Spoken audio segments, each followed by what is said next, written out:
Over at the Las Vegas Convention Center, a UFC fight is currently taking place between two legendary players that absolutely everyone has been anticipating and building up excitement for in the lead up to this moment. As it turns out, one of the fighters stepping into that octagon is Jason Lim, a man who has gone through 8 rounds of fighting in his career and has a first-round knockout already sitting on his record. However, the person he is going up against tonight turns out to be an absolute monster of a competitor by the name of Logan Pierce, and that fact alone makes this matchup feel like something truly special. Logan looks across at Jason and tells him that it has been a long time since the two of them have been in the same place, and then wastes no time before pointing out that his manners are honestly pretty terrible for someone who carries himself like a hooligan the way he does. Jason fires right back and tells Logan that he could not teach him a single useful thing even if he tried, given how completely lousy and unimpressive his skills really are, and adds that what he brings to the table is honestly too advanced for someone like Logan to ever hope to understand. The match then gets underway with Jason coming out and charging straight at Logan with a punch, but Logan simply widens the distance between them at just the right moment and lets the punch sail past without connecting. Everyone watching starts wondering whether someone as terrifying and monstrous as Logan is actually standing there afraid of Jason's attacks and choosing to avoid them rather than engage. After that, the crowd starts booing loudly in Logan's direction, but he just laughs the whole thing off and responds by saying that once he completely tramples Jason, every single one of those fans is going to end up belonging to him. He then goes ahead and makes a bold announcement to everyone present, declaring that today he is going to defeat Jason and use this moment to prove to the entire world the superiority of their race. Jason then charges at Logan with a pack of punches, but Logan manages to dodge each one of them. Logan then kicks Jason in the head, who wonders if he is aiming to make a counterattack. To make things worse, Logan once again tries to attack Jason, who then manages to dodge him and tries to attack him from behind. Logan manages to block his knee strike, thinking that it was too much for him to handle. Eventually, Logan gets punched in the face by Jason and he then charges in immediately. Jason then tries to attack him with a punch, but Logan just punches him straight in the face. Seeing that, everyone thinks that Logan's right when in this time and wonders if it does have an effect on Jason. The match continues with Jason counter-attacking Logan, and turns out both of them continues to attack each other. Seeing that, the crowd thinks that those guys are not humans and they look more like a beast. After that, Jason goes in and manages to score a knockdown that shifts the energy of the entire fight in an instant. Jason then gets on top of the situation and starts driving punch after punch directly into Logan's face without letting up, and everyone watching starts wondering among themselves whether this is going to turn out to be the moment that brings the whole match to an end. Logan, however, looks up at Jason from that position and thinks to himself that the way Jason strings his attacks together is completely readable and easy to see coming, and that the particular move where he gathers up all his strength before unloading the final big punch is actually something that stands out as being on a higher level than the rest of what he brings. Logan then spots a clear flaw in the way Jason is moving and immediately capitalizes on it by going straight for the armbar without wasting a single second. Logan commits to it completely and goes all out, and while he is cranking on it, he keeps taunting Jason and telling him that now is the time to just go ahead and tap out and surrender before things get worse for him. Right at that moment, the referee steps in and tells Logan to hold on for a second because he is about to step in and call a TKO to stop the fight, but Logan completely dismisses that and makes it clear that there is absolutely no need for any of that. Logan then goes ahead and twists Jason's arm all the way until it breaks completely. The following day, articles start flooding online from every direction covering the story of Logan coming away with the win after snapping Jason's arm in the process, and the story spreads widely and gets a massive amount of attention. 6 months later, over at Jaisian High School, a group of thugs deliberately causes a girl to fall down hard onto the ground in a very intentional and calculated way, but right at that moment Jason shows up on the scene. However, the bully just straight up punches Jason in the face, but before he could do anything else, the girl steps forward. She then gets furious at the bully and asks him what he thinks he is doing on the school grounds, and even tells him that she will call the teachers. Jason then tells the girl not to stand up for him and leave before she gets hurt herself. Upon seeing him, the girl recognizes him as Jason Kim, who is the UFC MMA prodigy. Hearing that, the bullies start joking around and one of them even thinks that he may have seen him somewhere before. The bully then tells the other that he looks like that UFC guy who got acted up and got his arm broken. After that, the other bully pushes the girl aside and says that he always wanted to have a go at Jason and he will now use his face as practice. The bully then attacks Jason with several punches on his face, saying he is a nobody now. After beating Jason for a while, the bully says that he is just some loser who can't even fight. Once done with the beating, the bullies turn around to leave, but Jason stops them. Jason then walks towards the bully and says that punching him will be fine now. Since he is just a student now, it's gonna look more like self-defense than anything. Hearing that, the bully gets scared and notices that Jason's eyes have completely changed. At that moment, Jason punches him so hard in the face that it shocks everyone. In a flashback, a young Jason is lying on the floor, and an old guy tells him that it doesn't matter if his opponent is weak or strong, he should never raise his hand at people outside the ring. Jason asks him if he wants him to stay put even if he were to get assaulted, and he continues to say that he will stop them if they come after him. He also says that whether it's inside the ring or outside, he will win. Hearing all of that, the old man reaches out and hits Jason with a stick as a way of teaching him a lesson and putting him back in his place. Back in the present, Jason manages to take down the main bully without too much difficulty, and when the long-haired one comes charging at him looking for revenge, Jason puts him down with a single clean blow that ends his involvement right then and there. Seeing how quickly that just happened, the blonde-haired bully immediately decides that his best option is to turn around and make a run for it, thinking to himself in a panic that some kind of absolute monster has just transferred into their school and that getting involved any further would be a terrible idea. Jason, however, appears directly in front of him before he can get anywhere and knocks him out with just one punch, shutting down any hope of escape before it even gets started. With every single one of the bullies now lying knocked out on the ground, the girl walks over and hands Jason his bag back, telling him that she always knew deep down that he was something incredible and that she had a feeling about him from the start. She also mentions that despite everything she already knew about him, this is actually the very first time she has ever gotten to see him fight with her own eyes and in person. The girl then introduces herself as Yejin and makes it clear that she is a serious UFC fan who follows the sport closely. Jason simply takes his bag from her and starts walking away without saying much of anything, but Yejin falls right into step behind him and starts talking again, telling him that she is a massive fan of his and that she has gone back and watched all 7 of his wins as well as that first round knockout he put together in the tournament, and that he was incredibly cool to watch throughout all of it. Yejin keeps firing questions at him one after another without slowing down, which eventually pushes Jason to his limit, and he turns around and tells her in a very direct and serious tone to never bring up the UFC in front of him under any circumstances. He also makes it very clear that his name is Hyunbin, not Jason, and that she needs to stop going around telling people about who he used to be and what his past looked like. Later on, the bullies who ended up on the receiving end of a serious beating make their way over to their leader, a guy named Yunball, and start pleading with him to step in and help them get their revenge for what happened. Yunball is genuinely mad at them for allowing just one person to walk through all of them the way he did, and the bullies try to justify themselves by pointing out that the guy who did it might actually be a UFC fighter, which would explain why none of them could do anything against him. One of the bullies then adds more fuel to the fire by bringing up the fact that the guy had actually said out loud that their gang is full of complete idiots, and another one of them jumps in and mentions that he also heard him say that Yunball's gang is the absolute weakest and most pathetic out of every single gang operating in Jaisian High, which is about as disrespectful as it gets. Hearing that particular piece of information is more than enough to send Yunball completely over the edge with fury, and the bullies take that moment to get down and beg him to go and teach that guy a lesson that he is never going to forget. Meanwhile, on the other side of the school, the class teacher is standing at the front of the room introducing Jason to everyone as a transfer student who has just arrived from the United States.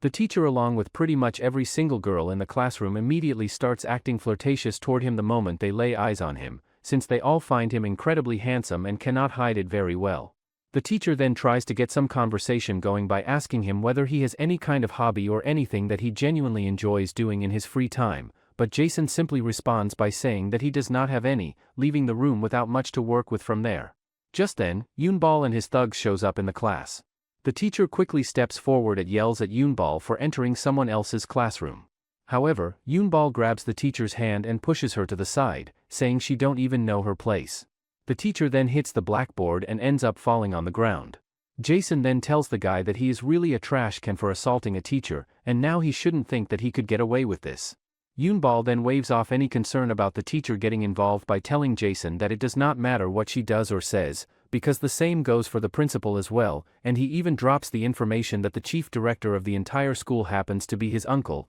which in his mind means that nobody in this building has any real power to do anything to him. Yunball then turns his full attention back to Jason and makes it very clear that if he has any intention of continuing to show up and attend this school without running into constant problems, he needs to drop the difficult attitude and simply fall in line and follow him without making things any more complicated than they need to be. Right at that moment, however, a boy wearing glasses steps forward from the rest of the class and speaks up with enough courage to tell Yunball directly that he should just let the whole situation go and move on from it, making the reasonable point that Jason has only just transferred in today and genuinely has no clue yet about how things operate around here or what the unwritten rules of the school are. The moment the other gang members hear someone actually having the nerve to step in and say something like that out loud, they immediately shift their attention onto the kid with glasses and start beating him up right then and there as punishment for having the audacity to open his mouth and interfere in something that had absolutely nothing to do with him in the first place. The teacher then steps forward and asks Yunball directly whether he has absolutely no shame at all, and whether he and his group are completely unaware that everything they are doing right now in front of everyone is actually a criminal offense.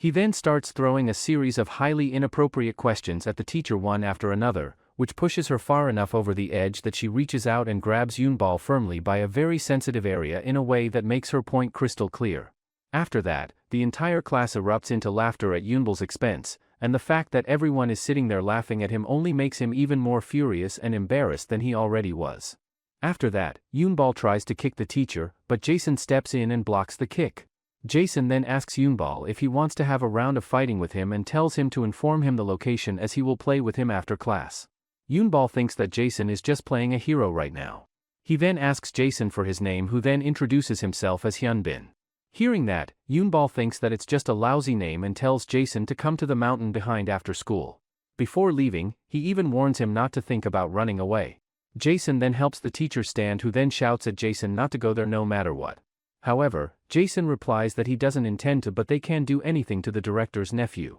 So, he has no choice but to go there and fight Yunball. Later, Yejin and her friend Jeongi are walking through the corridor when they notice Yuchun. Jeongi tells him that she came here to watch his practice, but it doesn't look like he is training. He then tells her that his practice got cancelled and the bullies are fighting behind the school. Hearing that, Jeongi gets furious and she thinks that one of her friends are fighting the bullies after talking about eating barbecue all morning. However, the guy says that it's not about Kijin but it's Yunball's gang. The girls have no idea who that is, so he says that Yunball's gang fought a transfer student this morning and they are gonna fight behind the mountain after school. Yejin quickly asks him if it's about the new transfer student. Hearing about what is going on, Yejin gets genuinely worried about Jason's situation and turns to her friend, telling her that she just remembered she has something she needs to take care of right away before rushing off. Meanwhile, somewhere else entirely, a group of boys are having themselves a barbecue party out in the forest and are happily talking among themselves about how the area around the school is honestly the best possible spot for grilling meat and hanging out. Right at that moment, however, Yunball's gang shows up in the same forest and a guy named Kijin looks over at them and wonders out loud why losers like them always seem to find their way to the exact same spot. He even goes as far as asking Yunball directly whether he is looking to start a fight right here and now, but Yunball immediately starts acting like a complete clown and plays it off by saying that they have absolutely nothing to pick a fight about with the kings of the school and that there is no beef between them. Yunball then drops the tough act entirely and switches to begging Kijin to let him borrow the spot for a little while so he can handle his business there. After that is sorted out, Kijin and his whole squad make their way up to the top of the nearby cliff where they find a comfortable spot to sit back, watch everything that is about to unfold below them, and continue working their way through the barbecue while they do it. Right at that moment, Jason shows up on the scene, and Kijin along with the rest of his group up on the cliff are genuinely surprised to see him walking in completely alone without anyone backing him up. The same bully who ended up getting thoroughly beaten by Jason the last time they crossed paths then walks straight toward him with the clear intention of provoking, but Jason does not even bother entertaining it and just punches him clean in the face. After that, Yunball gives the order and tells his thugs to go ahead and charge straight at Jason all at once, and the moment they get anywhere close enough to do anything, Jason proceeds to beat every single one of them down without breaking much of a sweat. Kijin and the rest of his squad watch the whole thing play out from where they are standing and find themselves genuinely impressed by what they are seeing, but what really catches their attention and gets them thinking is the fact that Jason is only using his right hand throughout the entire thing, keeping his left hand completely unused at his side the whole time. They also pick up on the way he moves and carries himself during the whole exchange, and the overall pattern of his movements gives off an unmistakable professional vibe that tells them this is not just some ordinary street fighter they are looking at, which leads them to the shared conclusion that someone truly interesting and worth paying attention to has just shown up at their school. At that very same time, Yejin also makes her way to the location and slips in behind a tree to watch from a hidden spot, thinking to herself that she had a feeling all along that he was going to end up getting into a fight with them and that it was only a matter of time before things escalated to this point. Jason works his way through the opponents one by one in a steady and methodical way, and no matter what any of them try to do or what angle they come at him from, his response is always the same as he just punches them clean in the face and moves on to the next one without any hesitation or wasted energy. One of the thugs then picks up a wooden stick and swings it hard directly at Jason's left arm, landing the hit with enough force to make everyone watching take notice. Kijin watches this play out carefully from where he is standing and picks up on the fact that something seems off, coming to the conclusion that there must be some specific reason why Jason is completely unable to use his left arm throughout any of this. On the other side hand, Jason gets completely furious the moment that stick connects with his arm, and he responds by driving a punch straight into that particular thug's face with full force behind it. He then turns around and directs his attention back toward Yunball, asking him in a very calm and pointed tone whether he is going to step up and come at him himself or whether he is just going to keep standing there watching from a safe distance. Seeing the way Jason is looking at him and hearing those words directed straight at him,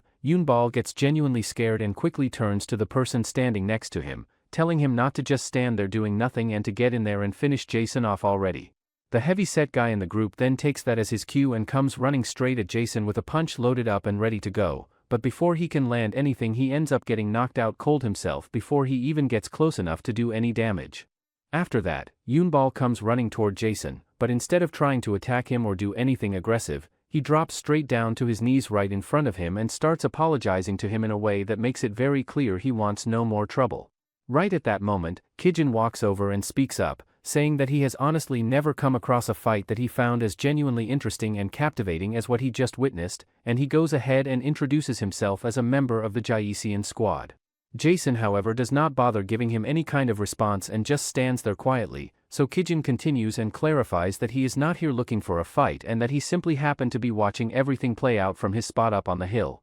Kijin then gets to the point and asks Jason which gang he currently belongs to, and if the answer is none, he wants to extend a personal invitation for him to come and join their squad. A yellow-haired guy then steps forward from the group and questions out loud why Kijin would go around inviting random people they barely know anything about into their club like that. He then introduces himself as Jae-jin, someone who is an alumni of Jaisian High and clearly carries some weight within the group. He goes on to explain that the Jaisian squad operates on a completely different level compared to ordinary street gangs, pointing out that their membership is made up of a carefully selected few rather than just anyone who shows up, and that they are simply not going to look in someone's direction unless that person brings something truly exceptional and valuable to the table. He then turns to Jason himself and asks him directly whether he wants to join, but Jason simply turns around and starts walking away, tossing back the comment that groups like this are nothing more than childish things that he has no interest in being part of. As Jason walks ahead, he passes by the area where Yejin is currently hiding herself behind a tree and watching everything from a distance.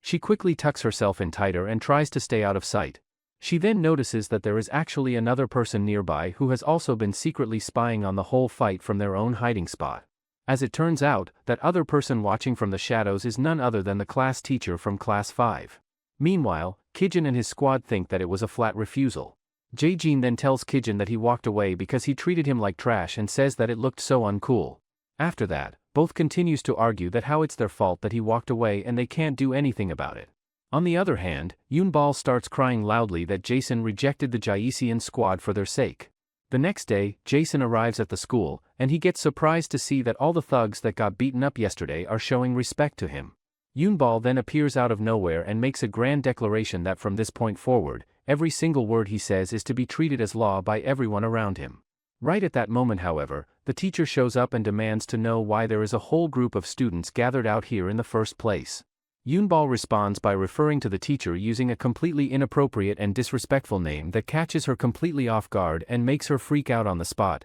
and she quickly tells him in a flustered tone to just address her properly and call her ma'am like he is supposed to. Jason then reaches his limit and gets completely furious, turning to Yunball and telling him in a very direct and serious way to get out of his sight before he follows through and puts a punch in his face. Hearing that, Yunball and his entire squad do not waste any time and immediately turn around and take off running, while Jason simply turns around and heads back to the classroom like nothing particularly significant just happened. That same night, the group of bullies from before are all gathered together at a restaurant, sitting around and talking among themselves about the absolute beating they took at Jason's hands and going over the details of how badly things went for them. Once they are done eating and drinking and ready to head out, one of their friends turns out to be so completely drunk that he cannot even manage to walk in a straight line without stumbling all over the place. They somehow manage to get him outside and support him well enough to move, and while they are out there, one of the long-haired bullies suddenly notices a figure in the shadows of a nearby dark alley, beating down a whole group of people all by himself. As it turns out, the group that is already there in that spot is none other than Kijin's squad, and when they notice the long-haired guy lurking nearby, they call him out and tell him to stop hiding and come forward. The long-haired guy immediately starts acting nervous and fidgety as he steps out, asking Kijin if he remembers him and explaining that he is actually a junior from Jaisian High and that he and his friends just happened to be passing through the area and ended up here by coincidence. Right at that moment, the friend who has had way too much to drink stumbles forward and starts asking the long-haired guy in a loud and sloppy way why he is just standing there doing nothing and whether he is really going to let some clown like that get in their way without doing anything about it. Everyone around him immediately gets scared and tense and quickly tries to explain to Kijin that their friend has simply had far too much to drink tonight and that he does not really know what he is saying or doing in his current state. Kijin leans in and takes a much closer look at the group standing before him, and it does not take long before he recognizes one particular face among them as the very same person who had been on the receiving end of a tremendously brutal beating at Jason's hands just the day prior, and that single moment of recognition is more than enough to make everything suddenly click into place in his mind. With that critical connection firmly established, Kijin and the rest of the guys alongside him manage to put all the scattered pieces together and arrive at the conclusion that these individuals standing in front of them are in fact members of Yunball's gang. The moment Kijin's squad begins audibly piecing everything together and talking it through amongst themselves, the drunk guy in the group starts acting up all over again in his characteristically erratic and completely unpredictable state, loudly announcing to everyone within earshot that they ought to go out and stir up some serious trouble, or he is going to turn around and direct his aggression straight at Yunball himself. Kijin picks up on this outburst almost immediately and comes to the realization that this particular individual is carrying around a deeply buried and substantial amount of pent-up resentment and grudges directed at his very own leader. The guy then goes even further and lets it slip that the entire reason Yunball is now specifically targeting and going after Jason is because he was thoroughly shut down and publicly humiliated by him in a manner brutal enough to leave a deeply painful and lasting wound on his pride.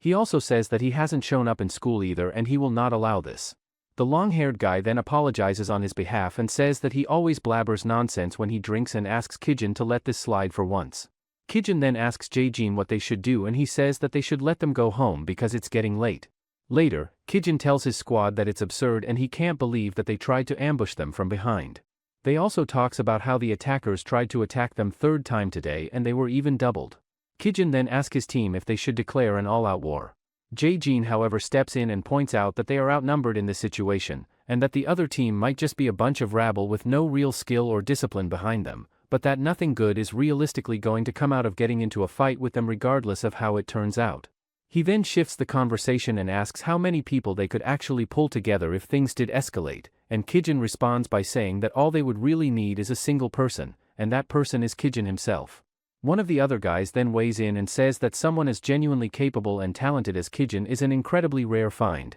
and that it is simply not a realistic option anymore now that he has already turned them down and made his position clear. A few days later, Yunball shows up at school carrying two completely different kinds of breakfast that he has gone out of his way to bring, one being Chinese food and the other being Italian, all as an obvious attempt to get on Kijin's good side. Kijin however does not even acknowledge the gesture and walks straight past him without so much as a glance, leaving Yunball standing there with both meals and nowhere to go with them. Right at that moment, a strange and unfamiliar guy shows up at the school along with his own gang in tow, and he walks straight up to Yunball and tells him that members of his gang have been messing around with his boys and that he is there to address it directly. The guy then brings up a specific person named Dojin and tells Yunball that he was out there beating up his people and that they actually caught him doing it in the act. On top of all of that, Yunball finds himself genuinely shocked when he sees and hears exactly what Dojin has actually been doing, as it turns out to be far worse than anything he had anticipated.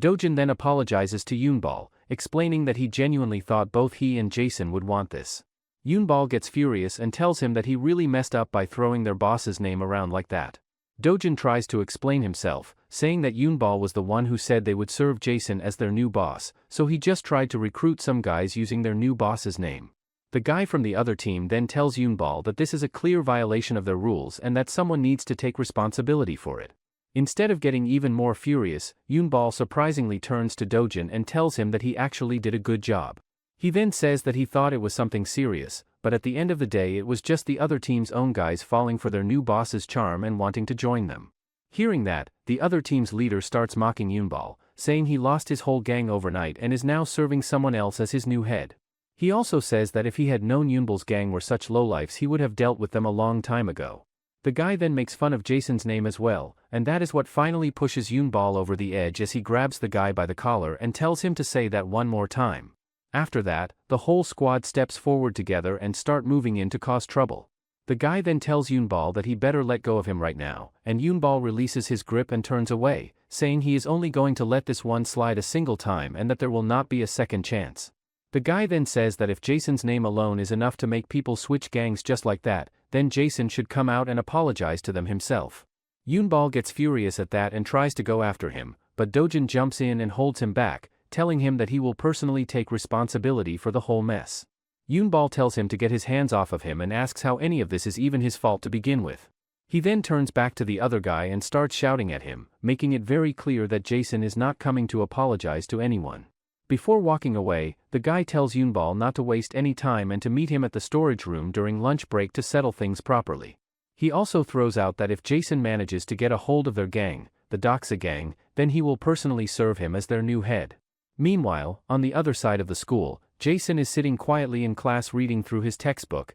and the teacher watching him thinks to herself that his pronunciation is excellent and figures that he must have spent time studying abroad at some point. During the break, students are gathered around talking about how cool Jason is and how he turns out to be an English genius on top of everything else. Yunball overhears them going on about Jason and decides to try and impress them by telling them in English to go and bring Domino's pizza. Once the pizza gets delivered, Yunball grabs it and runs straight over to Jason to offer it to him as a way of getting on his good side. Jason tells him flat out that he does not want anything from him and that he needs to stop following him around like this. Yunball then starts panicking and explains that their gang is about to go head-to-head with another gang called the Doxa gang. He admits that he was angry at the time and agreed to the fight without thinking it through, and now he is asking Jason if he could step in and teach them a lesson that afternoon. Jason refuses immediately and tries to walk away, but Yunball runs after him and starts begging him to help. Jason tells him that he does not just go out and fight for anyone, and that when he actually does decide to fight, it is always because he has a real and solid reason to do so. He also says that he does not care in the slightest about what other people have to say about him, and that it is not his fault if his family ends up turning into a bunch of complete fools. He also goes on to say that he has absolutely no interest in dealing with trash that has a weak backbone and just kneels down in front of him without even putting up a fight in the first place. Jason then keeps going and continues to insult Yunball further by saying that he is nothing but a coward who is way too scared to actually go out and fight, which in his eyes means that Yunball is also just trying to use him the same way everyone else does. He then tells Yunball to go out there completely alone and that if he manages to win the fight all by himself then he will agree to become their head. Upon hearing all of that, Yunball gets dead serious and sets the pizza box down flat on the floor right then and there, saying that he is going to go out and fight completely alone that very afternoon in order to prove to everyone that he is no coward. That evening, Yunball's gang gathers around and asks him why he is planning on going out there all alone, and they all start protesting one after another that there is absolutely no way they can just let him go by himself like that. One of them even speaks up and points out that this is clearly all a trap that James set up from the very start, and Yunball calmly tells them that he already knows that full well. He even goes on to say that once they confirm that he showed up alone, they are definitely going to be more than eager to all gang up on him at once. The team then keeps urging him over and over again not to go out there by himself, but Yunball gets firm and asks them whether they are really not going to listen to their own boss. He then turns around and starts walking forward, saying that this is a promise he personally made with Jason and that even if the sky were to split completely in two, he is still going alone no matter what. He also turns back and asks them to promise him that starting tomorrow, they are going to have a new leader that is Jason. Sometime later, Yunball shows up at the location where James and his entire thug team are waiting desperately for him to arrive. James gets completely surprised to see that Yunball actually came all the way out there completely alone without anyone backing him up. Yunball straight away tells him to shut up and come at him with absolutely everything he has got, because today is going to be the day that the Viper family falls apart and disbands for good. Another guy with a big scar across his face then walks slowly towards Yunball. He says that nobody would ever believe that he would actually show up and fight against all of them like this on his own, and then he reaches out and puts his hand right on Yunball's face and tells him that he is so completely brain dead for even being there. But before he is able to get another single word out, Yunball pulls back and punches him straight and hard in the chest without any hesitation. Yunball then says that it is not even the first time that the Viper guys have acted in such a cowardly way, and that he came out there already fully knowing that he was most likely going to get beat up badly. Right at that moment, Jason tosses his cigarette down onto the floor and tells everyone standing around to go ahead and attack Yunball all at once. After that, they all come charging straight at Yunball, who does his best to act and carry himself like Jason and actually manages to take down a good number of them in the process. 10 years ago, a group of workers are standing around at a factory talking among themselves about how well the company has been doing lately. Just then, a truck pulls up and the person behind the wheel turns out to be a short red-haired man. The moment he steps out, the workers start messing with him, saying that someone with the height of an elementary school kid has no business working in this industry. They also bring up that having someone like him around makes the whole company look like a joke to everyone else. Right at that moment the boss shows up and the workers immediately get scared and quiet down. The boss tells them calmly but firmly that every single employee in the company is family, and that even jokes need to be made with some care and consideration. He then makes it clear that if he hears anyone making that kind of comment again, he will personally make sure they pack up their things and leave for good. Later on, the boss hands the short man his pay, and the man gets genuinely surprised when he sees that the boss has included extra money on top of his regular earnings. The boss tells him that he wants to build a family-like relationship with him and that he wants to become someone that he can truly trust and rely on more than anyone else in his life. When the short man leaves the office, he steps outside and finds his son waiting there, and that son turns out to be Yunball, who is visibly furious to see that his dad is working at this company. That night, Yunball confronts his dad and asks him why he goes through life in such a cowardly way when they do not owe anything to anybody. Yunball's dad tells him that he is not the type to be afraid of just anyone, but that he genuinely feels like he owes his entire life to his boss, and that is a completely different situation from anything else. He then goes on to explain that back when Yunball's mom was still alive, he had no other choice but to take out a loan in order to cover all the costs of her medical treatment, because there was simply no other way to afford any of it. His mom eventually passes away despite everything they tried, but the loan sharks have absolutely no intention of backing off and keep coming after him over and over again no matter what he does. The threats keep piling up more and more and show no signs of slowing down or stopping at any point, until one day his boss shows up right in the middle of all of it. The loan sharks get aggressive and furious at the boss for pushing his way into a situation that has nothing to do with him, but the boss simply stays calm and cool and asks them what the name of their company is. After some time passes, the boss takes care of clearing out all of Yunball's father's loan debt, and before the loan shark leaves the place, he reminds Yunball's dad that he should feel thankful for having such a good and caring boss looking out for him. Yunball's father then turns to his boss and honestly admits that there is no way he can pay him back for what he has done, to which the boss responds by pointing out that Yunball's father has already been working loyally by his side for the past several years, and that all he needs to do going forward is simply continue to stay with him in the future. The boss continues on and elaborates that what he is truly after at the end of the day is the kind of deep and genuine family-like bond that has the power to help nurture and grow both his business endeavors and his personal life simultaneously, and that the sort of real and authentic connection he is describing is something that no amount of money in the world could ever purchase or replicate. He also takes the opportunity to bring up the fact that although there is a gap in their ages, Yunball's father is more than welcome to look at him and think of him as an older brother figure, someone who will always be there for him to lean on and turn to whenever life presents him with situations he needs support getting through. Upon taking in everything that has just been said to him, Yunball's father is completely overcome with a profound and genuine sense of happiness and warmth spreading through him, and he responds wholeheartedly by declaring that from that moment forward he will treat and regard him with all of the love and deep respect that one would naturally show toward a truly cherished and beloved older brother. Back in the present, Yunball's dad tells his son that he is not the only one, as the boss treats all of his other employees like they are family members as well. He also mentions that the boss is really someone he respects a lot, but Yunball says that he should stay a hero in his eyes for his own sake. Yunball's dad says that there must have been times when Yunball wanted him to be a hero for him, but that people all have their limits and that it is not something to be embarrassed about when it comes to acknowledging other people's greatness. He also says that he himself has acknowledged that and became someone's right-hand man, and that itself is actually a pretty cool role to have. The following day, Yunball's dad makes the decision to head out and pick up some chicken that his son really likes. Right at that moment, a guy who is clearly injured suddenly shows up out of nowhere and lets everyone know that the boss is in serious danger and that if they do not get over there as fast as possible, something really terrible is going to happen to him.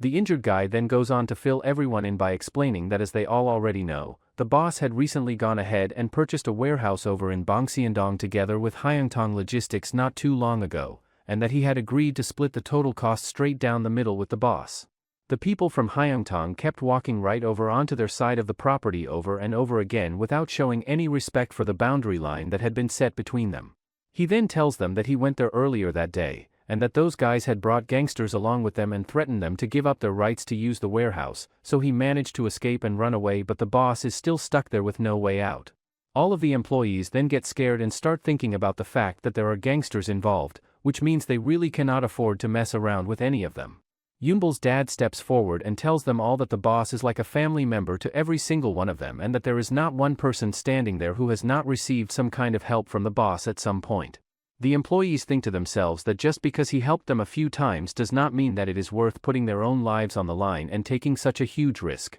Upon hearing that kind of thinking from them, Yunball's dad tells the group that anyone who truly wants to follow him and repay the boss for everything he has done is more than welcome to come along with him. After that, some of the people agree to go along with Yunball's dad. Yunball then gets mad at his dad for trying to play the hero right now and tells him that it is way too dangerous to go. His dad then turns to Yunball and tells him that he is not a strong person by any means, but that this is one time he simply has to go no matter what. He says that he is just keeping a promise that he made with his boss, and that a promise is the most important thing in this entire world to him. It is almost midnight and Yunball is still waiting for his dad to come back, thinking to himself that it is getting really late and that something bad might have already happened to him. Remembering that the injured guy had mentioned something about a warehouse, he quickly gets into a taxi and makes his way over there, hoping with everything he has that nothing bad has happened to his dad. To his complete surprise, he arrives and finds his dad lying flat on the floor with a knife stuck in his stomach, and his boss sitting right beside him.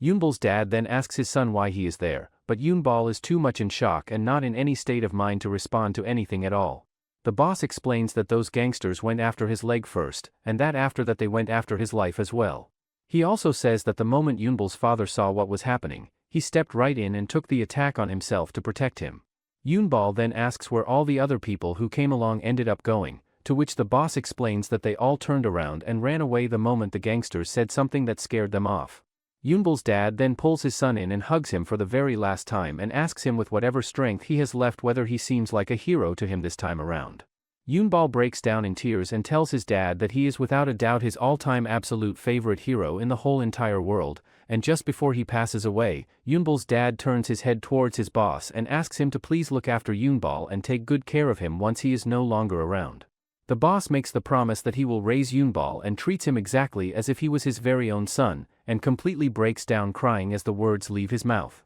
Yunball's dad then turns back to face his son one very last time and tells him that he feels at peace and relieved knowing what he knows, and that since he was never really the brightest person around, there was not a whole lot that he was ever able to pass down and teach him throughout their time together, but that there is one thing he should always hold on to and keep at the back of his mind, which is that if he ever finds himself in a position where he simply cannot be a hero, then he should look back at the path his dad walked and follow right along in his footsteps by becoming someone's most trusted right-hand man instead. After that, Yunball's dad dies on the spot, and Yunball says that he should come to his senses as he is going to take him to the hospital right away. Yunball grabs his father and tries to leave, but the boss says that the police is going to arrive soon. Back in present, Yunball is getting beaten up by the opposite team's leader. The guy then makes fun of Yunball, saying that just by looking at him it looks like he got rejected by Jason. He even asks Yunball if he wants to work under him, but Yunball tells him to get lost. He further says that even if a wolf sides with a tiger, they can't even go around themselves. Upon hearing that, the guy says that he is going to crush him and use his men however he pleases. He then turns to one of his fellow men and orders him to go ahead and kill Yunball. The guy grabs a bat and starts walking towards him, telling him that today is going to be his very last day. But just before he is able to swing and land the hit, Jason appears out of absolutely nowhere and takes the shot directly on his arm. Going back 30 minutes earlier, Yunball's gang had tracked down Jason and begged him to please go and save Yunball. However, Jason simply told them to move out of his way, but one of the guys steps up and tells him that Yunball looks up to him as their head and that they are not trying to use him for anything. Jason still does not listen to any of it and just keeps walking forward, so the guy tells him that he does not know what exactly Yunball saw in him that made him choose him as their head, but that he is really no better than Yunball in any way other than the strength of his fists. On his way there, he comes across Yejin, who says that men just do not think things through or that they are simply plain idiots. She then asks him whether he ever stopped to consider that someone must have set the whole thing up from the very beginning. She goes on to explain that Yunball's family and the Viper family had been competing against one another for a long time, and yet they had never once actually gotten into a real fight with each other, but then all of a sudden out of nowhere the Vipers go ahead and start a fight. She says that the whole thing feels really strange to her because on top of all of that, Jason was also specifically called upon to come over and apologize as well. Jason gets genuinely surprised to hear that and tells her that he had absolutely no idea that there was anything about apologizing involved in any of this. Yejin then looks at him and comes to the realization that he really does not pay any attention to what is going on around him at all. She explains that from what she heard, the incident appears to have started with Dojin, and that's why she did a little background research. It turns out, she overheard Dojin and the others talking about their plan and how Jason must have beaten up Yunball, but still the Vipers will never win. The glowing-haired guy then says that this is why they gathered everyone using Jason's name. Furthermore, Dojin says that James has recently been really desperate to look good in front of the Vipers and that now he has gone and made a big fuss just to catch Jason as well. He also says that today Yunball is going to be completely pushed out of the field for good, and that the Yunball family without Yunball is just like an entire military force without its commanding officer leading the way. He then starts plotting further by saying that once the Yunball family's domination finally comes to an end, the Vipers are going to be the next ones in line to fall, and that once both of those families are completely finished and out of the picture, it will finally be the right time for smaller groups like theirs to come together and rise up. Back in the present, Jason turns to Yejin and asks her why she is going this far and putting in so much effort when she has absolutely nothing to do with either Yunball or the Vipers in the first place. Yejin tells him straight up that she is doing all of this entirely because of him, and that what she wants is for him to step up and become the head of the Yunball family so that all the fighting can finally come to a stop.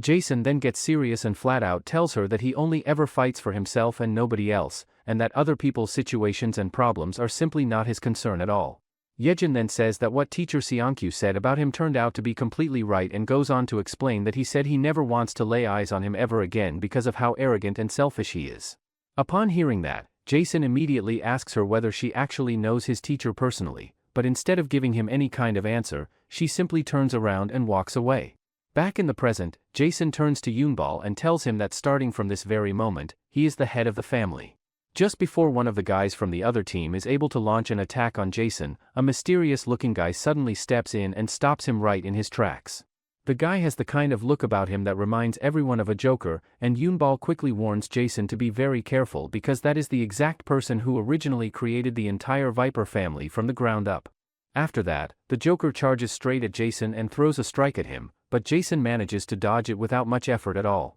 The guy then tries to land a hit on Jason a second time, but Jason blocks it and comes right back with a clean and solid straight kick that connects on the Joker. The Joker gets pushed back from the force of it and thinks to himself that this guy is really something else and moves just like a seasoned pro would. He comes to the conclusion that Jason's movements are exactly like those of a professional who has been doing this for a very long time. Jason then asks him whether he himself is also a pro, because fighting him actually feels so easy and comfortable that it genuinely feels good to him. Jason goes on to say that he can keep going and fighting without having to worry even a little bit about whether the other person lives or dies at the end of it. He then tells the Joker to really brace himself whenever he comes in with an attack, because if he happens to hit him the wrong way, there is a very real chance that he could actually end up dying from it. Upon hearing those words, the Joker gets absolutely furious and comes charging straight at Jason, screaming that he is going to kill him for talking such nonsense. The Joker tries to come at Jason from the left side, but Jason simply punches his arm to stop him, so the Joker quickly shifts and moves over to the right instead. Jason then manages to dodge every single one of the attacks that come his way, which makes the Joker start to think that he is really dealing with someone who is a true professional. He also starts wondering to himself just how much longer Jason is going to keep playing defense without going on the offensive. The Joker does manage to land a cut on Jason's face at one point, but Jason is already thinking to himself that he has completely finished reading and figuring out the Joker's entire attacking pattern by now. He then comes in and punches the Joker so incredibly hard right on his neck that the Joker drops straight down to his knees, completely freaking out because he finds that he simply cannot breathe anymore. The Joker then turns and calls out to another guy named Seokian, telling him to step up and take Jason on in a straight one-on-one fight. Seokian gets genuinely surprised by this and points out that just a moment ago the Joker was bragging with full confidence that he could handle Jason all by himself, and now here he is crying like a little child asking for help. The Joker tells him that he is giving him a real chance and an opportunity, but before he is even able to finish saying anything else, Jason comes in and kicks him straight and hard right in the head. Seokian then turns to Jason and tells him that he seems pretty good and that under normal circumstances he would never stand a chance against him, but that things are a whole lot different now and that he is going to come at him and crush him completely. After that, the guy questions Jason about his reluctance to make the first move and initiate an attack. He quickly comes to the realization that since Jason has no intention of striking first, this is actually the perfect opportunity for him to go on the offensive and charge straight at him. He lunges forward and throws a punch directly at Jason, who manages to dodge it but still gets shoved backward from the force. Unexpectedly and without any prior warning, Jason suddenly begins struggling to draw breath into his lungs, and on top of that, his vision starts becoming increasingly blurry and unfocused. Seokian breaks out into laughter and points out to Jason that his body is beginning to feel progressively strange. He then goes on to reveal that what Jason is currently experiencing is actually the devastating effect of a powerful poison that has already made its way into his system.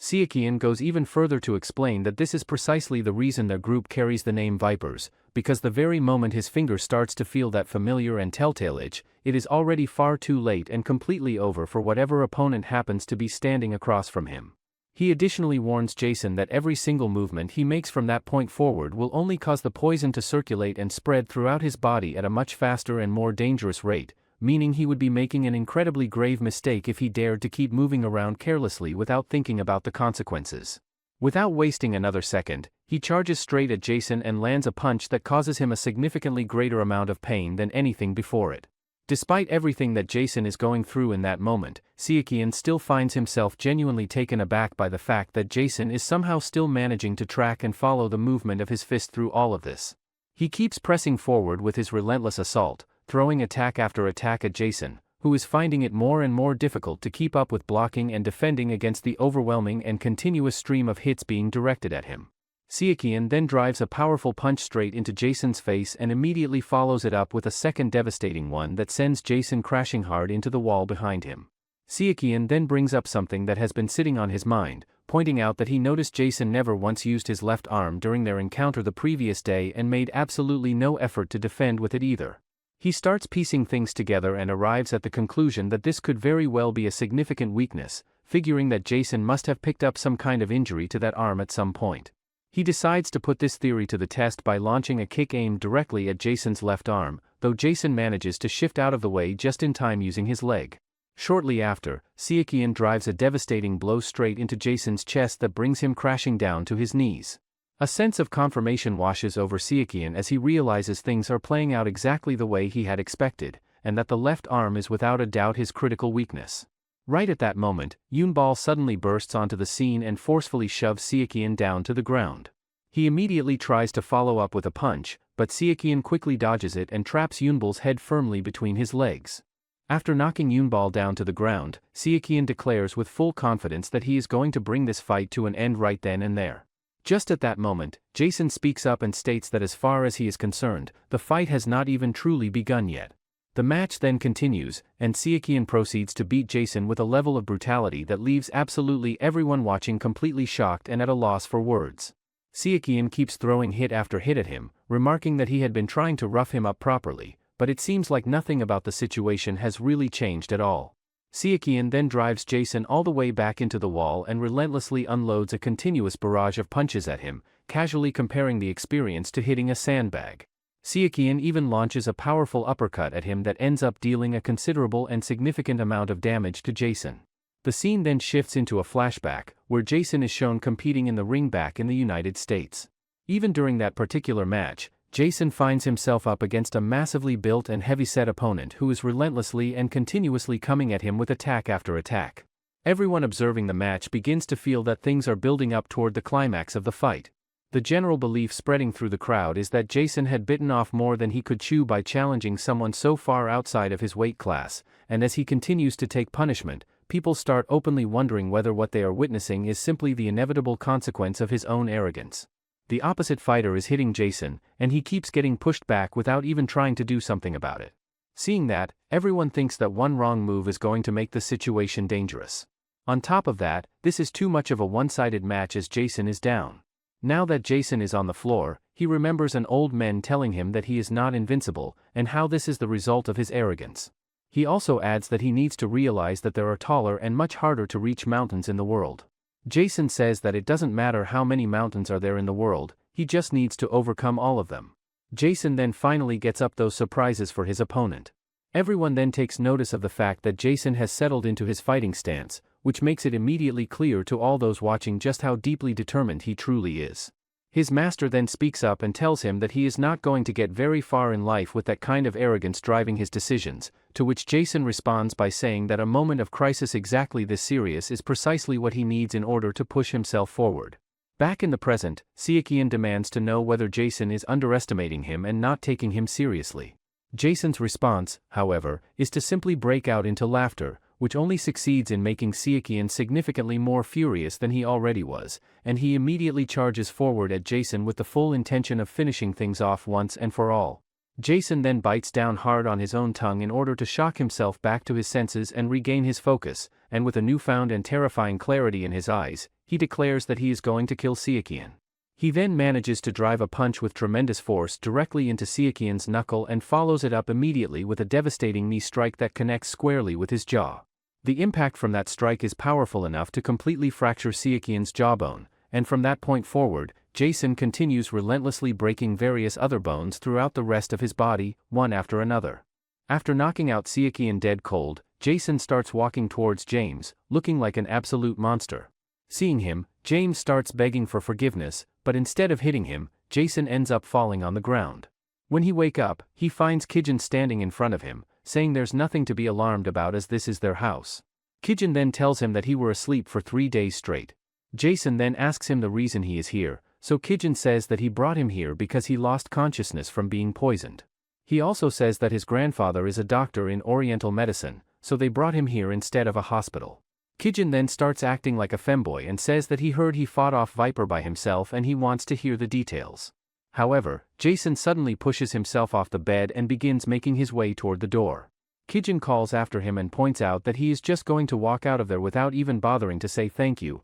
and at that same moment Kijin's grandfather steps into the picture and questions why Jason would even think about moving around when his wounds have not even come close to healing yet. The grandfather firmly instructs Jason to get himself back into bed and rest, but Jason responds by telling him to get out of his way unless he wants to end up getting hurt. The grandfather takes this as a challenge and confidently tells Jason that he is more than welcome to try something if he feels up to it, but before Jason can even think about making his move, the grandfather shifts with startling speed and plants himself directly in front of him. Jason attempts to find another way through by moving in the opposite direction, but the grandfather once again materializes right in front of him as if he had anticipated every step. Jason stares at him with wide eyes, genuinely caught off guard by what he just witnessed, and tells the grandfather to step aside and let him through since none of this has anything to do with him and is not his business to get involved in. Growing more and more frustrated with each passing second, Jason reaches out and grabs the grandfather firmly by the collar and forcefully flings him out of his path. To his complete surprise, the grandfather suddenly reaches out and grabs Jason firmly by the arm, swinging him up and through the air. Jason then comes down and lands on his bed, and he finds himself thinking that the landing did not hurt him even the slightest bit. The grandfather then states that despite his age catching up with him over the years, he has absolutely no intention of being defeated or shown up by someone he considers to be a complete amateur. Kijin then turns to the grandfather and asks whether he is truly doing all right, explaining that he cannot help but worry about something going seriously wrong with him given his advanced age, especially considering the fact that he has not been keeping up with any kind of regular exercise routine as of late. The grandfather dismisses his concerns with full confidence and declares that there is absolutely nothing wrong with his back, and that simply skipping out on exercise for a few days is nowhere near enough to cause his back to give out on him. The grandfather's back suddenly erupts in sharp pain, and he immediately begins crying out loudly. Later on, the grandfather carefully examines Jason's arm and concludes that every last trace of the poison has successfully left his body. However, the unfortunate part is that his left arm is in a genuinely terrible state. Jason calmly tells him that he is already well aware that his left arm is beyond the point of being fully restored, so there is really no need for anyone to lose sleep over it. The grandfather acknowledges this but reassures him that even if his left arm can never function the way it once did, he he can at the very least do something to make the persistent pain go away entirely. Kijin then makes it clear that his grandfather is being completely serious about all of this, adding that back when he was a younger man, his grandfather was quite widely known and respected in his field. He also points out that the grandfather has taken a genuine interest in Jason's left arm specifically, and that this is honestly a tremendous opportunity for him to actually get it properly treated. Just at that moment, Yunball suddenly comes bursting into the room with tears streaming down his face, making a dramatic scene about how Jason has finally woken up and regained consciousness. Jason takes one look at the situation and calls Kijin a bully, then turns around and demands to know what exactly Yunball is even doing there in the first place. Upon hearing himself being referred to as a bully, Kijin immediately loses his patience and fires back at Jason, making it absolutely clear that those guys showed up and walked through the door entirely of their own free will and that he had nothing to do with it. The grandfather then loses his own patience with the whole lot of them and firmly tells everyone in the room to be quiet, announcing that he is going to go ahead and get all of them treated right then and there. Sometime later, the grandfather carefully inserts a series of needles into Jason's left arm and explains that this is far from a straightforward or simple case, since his bones, muscles, and veins have all sustained damage and are going to need a considerable amount of time to properly heal and recover. The grandfather then goes on to tell Jason that starting from that point forward, he is going to need to make his way over there at that same time without fail once every single week. Jason then gets nervous and thanks the grandfather, saying he don't know how to repay him. Kijin quickly says that he can repay him by joining his group. Jason says that he is grateful for his help but he didn't know it came with conditions. Jason then stands up and says that he will stop receiving the treatment now because he didn't know it came with a condition. The grandfather quickly says that Jason will be disabled for the rest of his life and asks if he still wants to leave. However, Jason says that he is not scared of being disabled as he have been living as if he was, but if he were to abandon his beliefs over something like that, then he wouldn't have started martial arts in the first place. Hearing that, the grandfather starts laughing and says that he really like him. The grandfather also makes it clear that there are absolutely no conditions attached to the treatment whatsoever and that he has no interest in being paid any amount of money for it, meaning all Jason has to do is make the effort to show up at his place once every single week. Just at that moment, Yejin and her friend come bursting through the door without any warning, prompting Jason to immediately reach out and grab her firmly by the shoulder. Yejin wastes no time and tells him that if he is willing to do her a favor, she is prepared to hand over every single piece of information he wants regarding his teacher. She insists that he make a promise to her first before she reveals anything,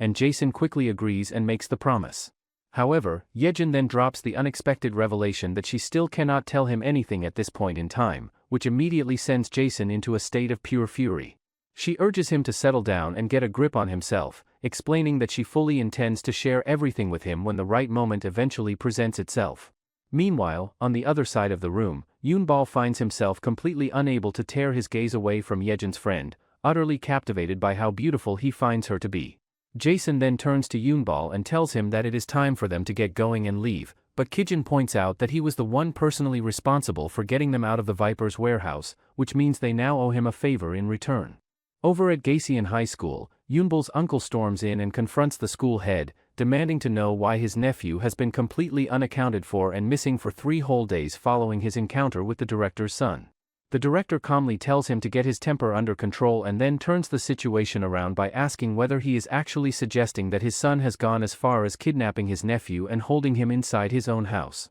The principal then steps in and addresses Yunball's uncle directly, explaining that there has already been a considerable amount of disorderly and chaotic situations unfolding both from within the school and outside of it, and that he sincerely hopes that any cases with the potential to attract widespread public attention can be handled and resolved as quietly and discreetly as humanly possible. Upon hearing this, Yunball's uncle becomes even more visibly furious than he already was and demands to know how on earth the principal expects him to sit back and handle something quietly when his nephew has completely vanished without a trace. The principal then attempts to walk back the severity of the situation by suggesting that they cannot say for certain whether Yunball is actually missing or whether he simply ran away from home on his own accord. Just at that very moment, Yunball makes his appearance through the door, his entire body wrapped from head to toe in bandages. His uncle immediately rushes over to him and asks with a mixture of shock and deep concern what in the world happened to him and whether he sustained some kind of injury. Yunball brushes off his uncle's concern and tells him that it really is not as serious as it looks,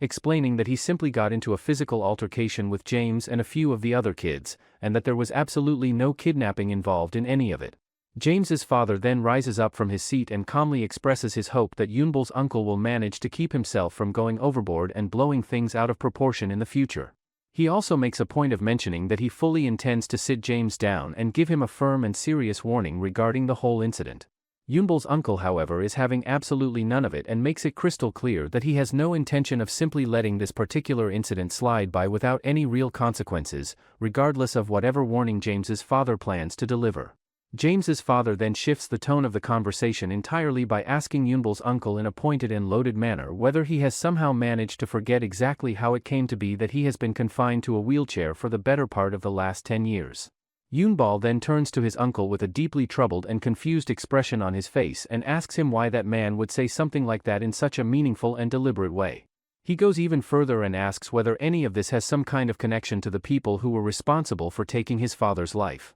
A few months down the line, Jason finds himself back inside the cage once again, and he has just successfully managed to defeat the single strongest fighter that Vietnam had to offer. It was something Jason never genuinely believed would ever happen, that he would find himself stepping back inside the ring, and the fact that it did come to pass is something he credits entirely to Kijin. On that particular day, Jason had sat down with Kijin and asked him point blank what it was that he wanted in return, to which Kijin explained that a new MMA competition had recently gotten underway, and that to anyone who was not already familiar with the scene it would come across as nothing more than a minor and insignificant competition not worth paying much attention to. What Kijin wanted was for Jason to enter that competition and come away with a total of 6 victories before anything else. Back in the present moment, Jason comes face to face with his next scheduled opponent, a fighter by the name of Jang Yep, who turns out to be an absolutely massive and imposing-looking individual. The man looks Jason over and tells him that he has finally managed to recognize who he is and that there is absolutely no point in Jason continuing to conceal or hide his face any longer.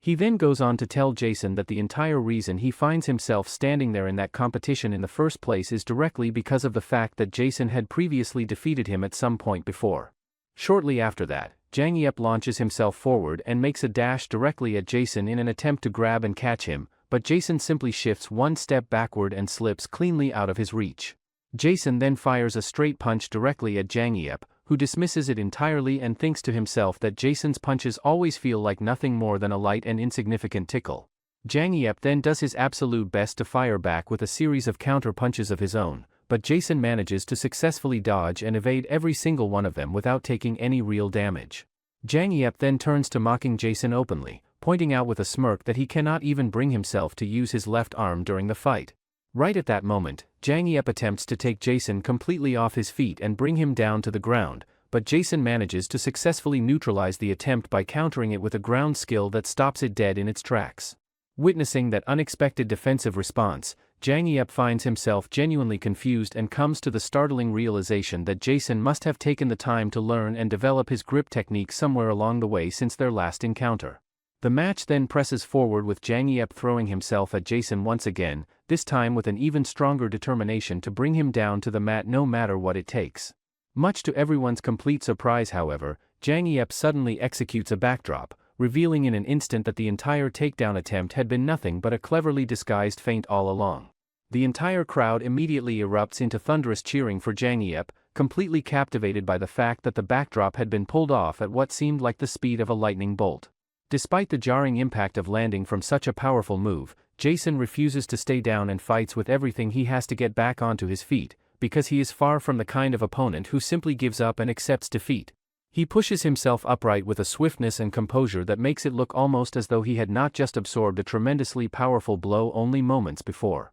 Jang Yep tells Jason that no matter how many times he finish him, he still managed to get back up. Yunball then starts cheering for Jason, saying he can't lose to an animal like Guy. Yejin says that it won't be easy and the possibility of him losing is high. Hearing that, Yunball gets confused and says that Jason is super strong because he crushed the Vipers all by himself. Yejin then says that gangsters can't be compared to a MMA fighter. She explains that Jang Yep is an UFC fighter that came from Russia and is their national wrestling representative. She further adds that his height is 2.26 centimeters and his weight is 188 kilograms. Not only that, but he also won from K.O in 18 out of his 56 matches. Yunball then asks her if Jang Yep is stronger than Jason, but she says that it's not the case as those two have fought in the past, and back then Jason was the winner. Yunball gets excited to hear that, and Yejin says that Jason can't use his left arm right now, which is a big disadvantage technique-wise. Furthermore, she says that there are different techniques used in MMA, but in the end they are divided into 3 categories. She explains that those categories are attacking and defending, so attacking after defending could cause their opponent to lose their balance while attacking. Yunball says that basically all someone needs to do is defend well and say that there is no problem in that. Yejin says that it's not easy to do that and defending actually takes more strength than attacking. Yejin also mentions that it will be hard for Jason to make a K.O punch move on Jang Yep that has great tenacity. It turns out, Jason is a fighter with outstanding attack techniques, and now that his attacks are limited, there's only one thing that he can choose, and that is to fight on the ground. During the fight, Jason gets pushed back, and he tells Jang Yep that he is going to put him to sleep with his next move. Jang Yep's frustration boils over completely as he angrily declares that Jason is nothing but a rat who cannot stop running his mouth and spouting absolute nonsense. He then throws himself forward at Jason once again with the full intention of putting his takedown technique to use for another time, though everyone watching finds themselves genuinely wondering whether that same technique is actually going to get the job done this time around given what they have already witnessed. What happens next, however, is something that absolutely nobody in the building could have possibly seen coming, as Jason uses the iron cage surrounding them as a launching point to propel himself flying upward into the air and somehow manages to send Jang Yep soaring through the air in the process. The entire crowd is left in a state of complete and utter shock at what they have just witnessed, with everyone struggling to wrap their heads around the fact that something like that is even remotely possible inside a cage fight. Jason then follows everything up by delivering an unbelievable middle kick that connects with devastating precision while Jang Yep is still suspended in midair. Jang Yep then comes crashing down hard onto the ground and finds himself completely unable to so much as move a single muscle. The referee immediately steps in and begins his count, and when all is said and done, Jason is declared the undisputed winner of the match. Yunball then tells Yejin that she had been throwing around all kinds of complicated and difficult words leading up to the fight, and yet as it turns out it was not even remotely difficult for Jason to come away with the victory in the end. Yejin says that she is going to admit it that her analysis was completely off. Yunball then says that Jason is so good that he tosses that massive figure guy with just one hand. Yejin quickly says it's because of elastic force and asks how it is possible to toss a 180 kilograms man with just one hand. She explains that it was hard to catch because it happened in an instant, but he used the spring force from the iron cage. She also adds that he made use of the strength that Jang Yep was using to charge towards him and used the pressure from the iron cage back on him. Moreover, with the elasticity from the iron cage, the force of gravity as well as the attack force, he tossed his opponent, and if not then it would have been impossible to toss him up. She also brings up the point that if he really stops and thinks about it carefully, Jason had been repeatedly and deliberately throwing himself against the iron cage at various moments throughout the entire course of the match, and that he was more than likely using all of those instances to quietly test out and get a feel for the elasticity and the bounce of the iron cage surrounding them. When all is said and done, Yunball concludes that he may not fully understand or be able to explain everything that went on during that fight, but one thing he knows with absolute certainty is that Jason is an extraordinarily and remarkably powerful fighter. Yejin finds herself agreeing, adding that the reason it is so impressive is because there are genuinely very few people out there who would ever be capable of pulling something like that off in the middle of an actual fight. Over on the other side, Kijin is equally and thoroughly amazed by what he witnessed, reflecting on the fact that tossing and launching someone of that size and build through the air the way Jason did is an incredibly difficult thing to pull off under any circumstances. Kijin also finds himself thinking that Jason's body must have retained the Tai Chi techniques that his grandfather had taken the time to teach him, and that this deeply ingrained muscle memory is ultimately what made that extraordinary moment possible. Later that night, Kijin hands Jason a bonus payment for his performance in the fight, letting him know that the full and official payment will be deposited directly into his bank account separately. Yejin then turns to Kijin with a curious look and asks him why exactly he has been placing such large and significant bets on this particular fight, to which he fires back that unlike his sister, he does not have the luxury of simply sitting around and collecting allowance money. The next day, some boys at school talks about how everything is just so peaceful after Jason crushed the Vipers. One of the other boys asks if they are really going to let that traitor Dojin go that easily. The others say that they also want to crush him, but they believe that Yunball wanted to brush it off quietly, and Jason is going to do the same. They also talk about how Yunball has changed a bit after meeting Jason, but the other person thinks that instead of changing, he really went back to his old self. He also mentions that he has known him since middle school, so he wasn't the type that liked hit the other kids back then. Meanwhile, Kijin arrives at the school only to give a pop star ticket to Jason. Jason finds himself wondering whether alumni are even allowed inside the school, and Kijin points out that he is simply wearing his own uniform, so it is fine. Kijin then tells him that even though it started out as something underground, it managed to grow into a pretty popular and well-known game within just 1 year of getting started. He also tells Jason to flip the card over and take a look at the back of it, as it has a full description of all the fighters listed on it.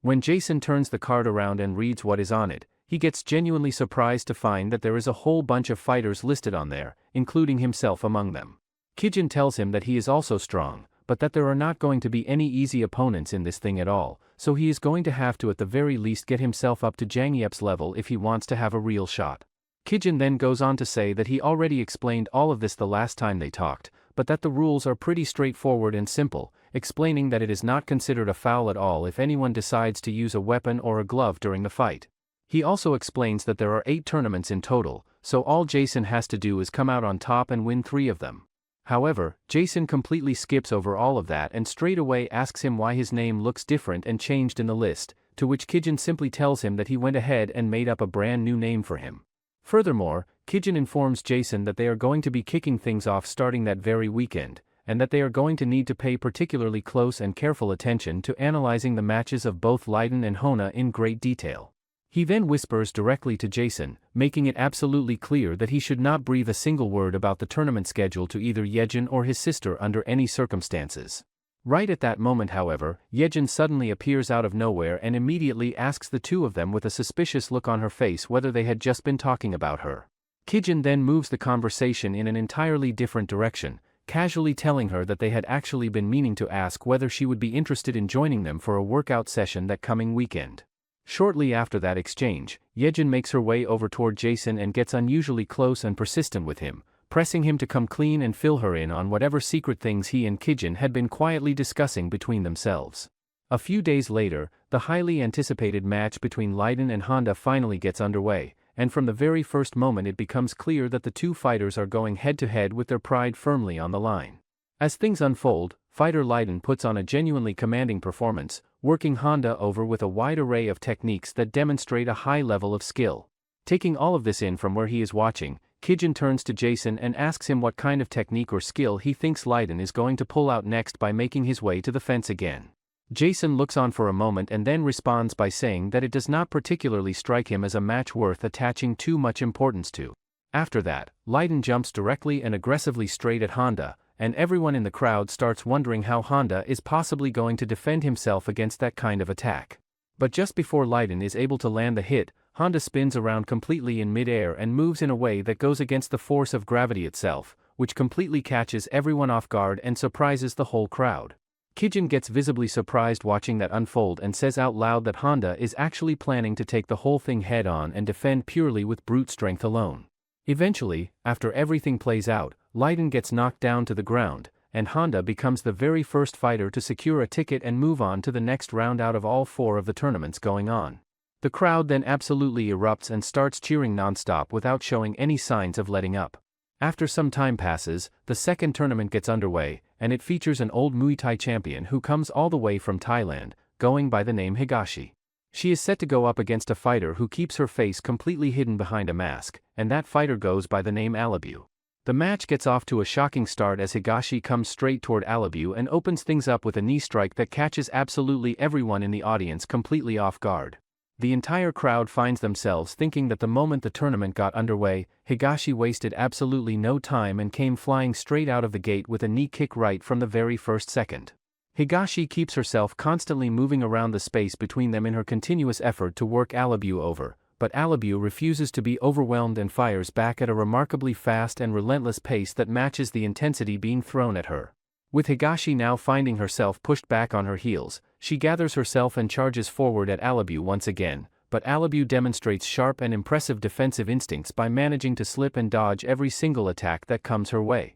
The two fighters then settle into an absolutely breathtaking exchange with one another, moving and striking at such an impossible speed that even the audience finds itself caught completely off guard. As it becomes clear, Higashi's attacks are raining down, while Alibu on her end is somehow consistently holding her ground and keeping pace with every single thing being thrown at her without faltering. Watching that, Jason finds himself amazed, remarking that watching Alibu move is almost like watching a leopard guiding and dictating her every motion with fluid and natural precision. He also points out that the single greatest and most defining strength of Muay Thai as a fighting discipline lies in the sheer explosiveness and raw power packed into each and every one of its attacks. Jason goes on to elaborate that the entire foundation of Muay Thai's martial art techniques rests on the overall balance and equilibrium of the practitioner's body, meaning that a perfectly balanced body is what ultimately enables the fighter to execute attacks that are both devastatingly swift. He also mentions that they can target the deadliest part of the body, and because of this, there are many deaths due to Muay Thai tournaments.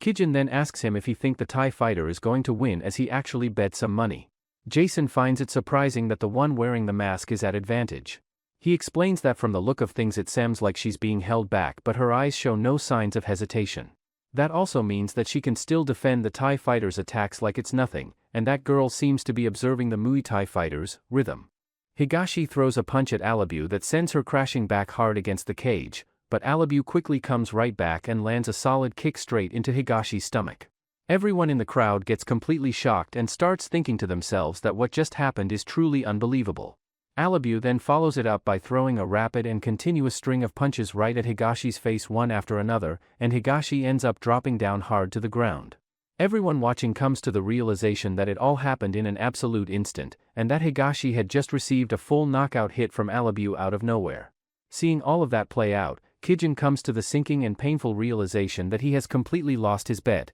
and he turns over to Jason with a genuinely puzzled and confused look on his face, asking him how he possibly could have known ahead of time that the masked girl was going to be the one to come out on top. He also makes the point that by any reasonable measure and by everything that was visible going into the fight, the Muay Thai fighter appeared to have a clear and very significant edge over her opponent in both speed and raw striking power, making the whole outcome that much harder to wrap his head around. Jason, however, dismisses that line of thinking and tells him that what it all comes down to at the end of the day is pure rhythm, going on to explain that this principle does not apply exclusively to martial arts but extends across every single sport that exists in one form or another. He elaborates further by explaining that in this particular context, martial artists spend an enormous and dedicated amount of time repeatedly drilling and practicing the exact same attack motions over and over again, and in doing so they naturally begin to absorb and develop a rhythm without even consciously realizing that it is happening. As they continue to push through their training day after day, they gradually refine and perfect that rhythm over time, and the moment a fighter reaches the point where their rhythm is truly perfected,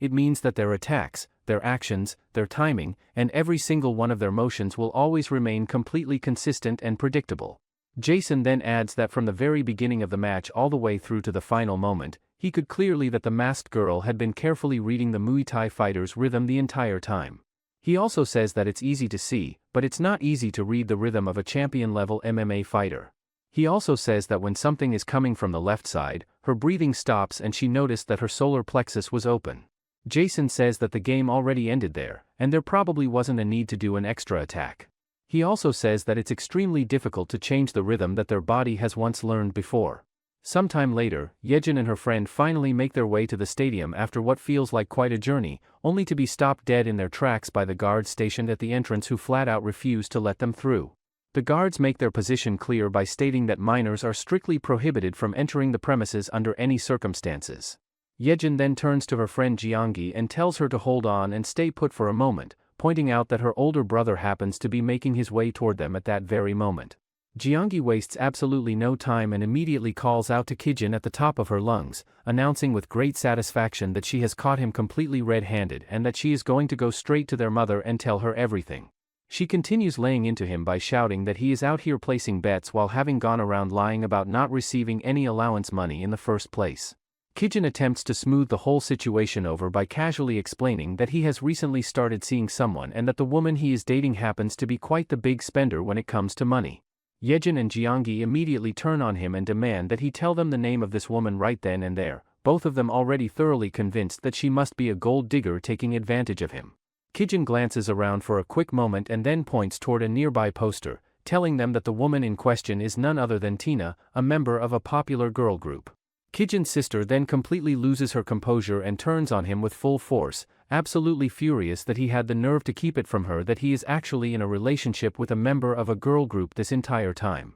Kijin and his sister go their separate ways, which leaves just Jason and Yejin standing there together. She turns to Jason and tells him to take her back home, and Jason asks her that if he actually goes along and does that for her, whether she will sit down and talk to him about his master. However, Yejin suddenly starts acting strange and asks him whether he is really going to let a beautiful woman walk all the way back home completely alone like that. Hearing that, Jason gets visibly annoyed and turns right around to walk away and leave. Yejin then comes running after him, asking him whether he is going to take full responsibility if she ends up getting kidnapped by some bad guy on the way. Jason turns back around and asks her whether she is talking about the kind of person who starts feeling desperate and anxious the moment someone puts conditions on things. Seeing that Yejin looks genuinely sad after hearing that, Jason sighs and tells her that he cannot do it if her home turns out to be too far away from where they already are. Yejin immediately lights up with excitement upon hearing that, and the two of them continue walking together side by side. On their way, Yejin turns to him and asks him what he thinks about Kijin,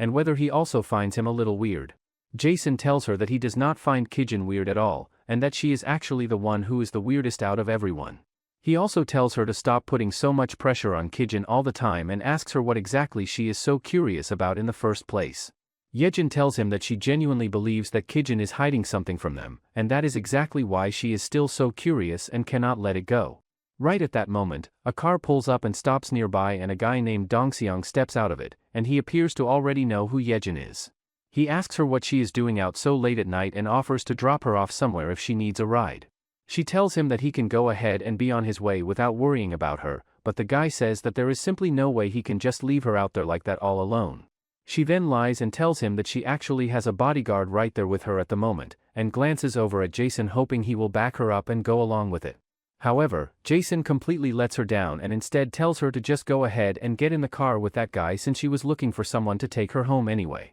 Yejin then gets absolutely furious at Jason and tells the driver that she is going to sit in the front seat instead. The driver then tells her that he already has a guest sitting in the front seat, and at that moment Jason looks over and realizes that it is the exact same guy he had seen on the poster before. Dongseong then completely changes his tone and tells Jason straight up to go ahead and forfeit the match and remove himself from the competition entirely. He also makes it very clear that there are some very big and powerful figures involved in this tournament behind the scenes, and that if someone like Jason keeps getting involved and sticking his nose in it, he is going to end up disappearing without leaving a single trace behind. The very next day, Jason is in the middle of his match going up against a guy who keeps showing off all kinds of strange and unusual techniques and moves that are clearly starting to get on Jason's nerves in a big way. The guy turns out to be throwing an absolutely endless stream of small and petty attacks one after another without letting up, and just before the guy is able to close the distance and reach Jason yet again, Jason uses a well-timed move to block. The opponent once again aims directly for a vital spot on Jason's body, but Jason manages to block it just in time. The guy then keeps going and continues to strike in the same cowardly and underhanded way, and Jason spins around smoothly to dodge out of the way of that as well. Yunball then gets absolutely furious watching all of this and says out loud that the opponent is really nothing but a thug who is completely ruining and disgracing the entire name of martial arts. Kijin then turns to him and tells him that while it might look strange and out of place, what the guy is doing is actually a proper and legitimate form of martial arts. He also goes on to say that those kinds of attacks are typically and commonly known as sailing one. He then goes into more detail and explains that there are many different types within traditional Chinese martial arts, but that they are generally and most separated into two main types, which are wailing one and sailing one. Kijin explains that wailing one is the type where the entire purpose of the martial art is focused on saving and protecting people. Sailing one on the other hand is all about carefully studying the other person with the sole purpose and intention of killing them. At the very least, he adds, practitioners of sailing one will go to absolutely any length necessary in order to inflict a critical and serious wound on their opponent, and the most common and typical examples of this would be things like stabbing at the eyes or delivering a kick straight to the general area. Despite hearing all of that, Yunball still holds on to his opinion and thinks that it is nothing more than a thug type of martial arts when it comes down to it. Kijin then tells him that originally martial arts were created and designed specifically to be used during wartime situations. Kijin then turns to Yunball and asks him whether he ever heard about a news story from a few years back, where a man stepped in and saved a woman who was being harassed, but in the process of doing so ended up killing all three of the perpetrators who were responsible. It turns out that the very man who killed those three perpetrators is actually one of Jason's upcoming opponents in the tournament. Kijin also goes on to mention that they all belong to and train out of the same gym called Kamugwon, which has built up a well-known reputation over the years for producing a good number of professional fighters. On top of all of that, Kijin also brings up the fact that there is a very specific reason why Jason's opponent Sailingwan is considered particularly scary and dangerous by those who know about it. He goes on to explain that 10 years ago, the man named De Jong who is set to be Jason's opponent was nothing more than a regular and ordinary employee working at a medium-sized company at the time.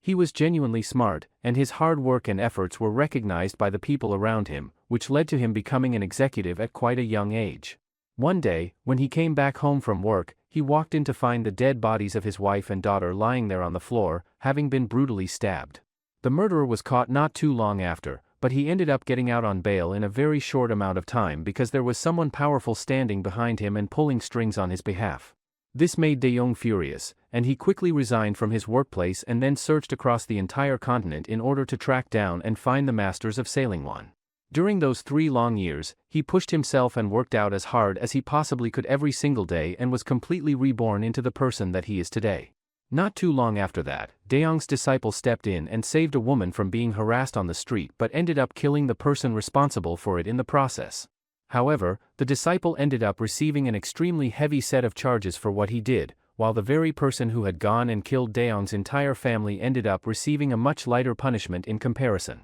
It was right at that moment that De Jong came to the painful realization that the only real and effective way to punish evil in this world is through having enough power and money to back it up. Back in the present, Jason suddenly makes a strange and unusual pose right there in the ring that catches everyone off guard and leaves them all wondering what on earth he is doing. Kijin leans over to Yunball and tells him that Jason is actually in the middle of tactically thinking through and planning out a strategy, and that he is finding a way to protect both his eye and his private area all while still moving forward and approaching at the same time. He further explains that if Jason bends over in that particular way, his liver does end up getting exposed, but since De Jong never started things off with normal and straightforward attacks to begin with, going after the liver would essentially be underestimating what Jason is capable of. Despite Jason holding that pose and standing his ground, De Jong continues to move around him carefully without committing to anything, and even Kijin himself starts to think that nothing has really changed or shifted between the two of them just yet. Kijin then explains to Yunball that since attack areas are naturally limited,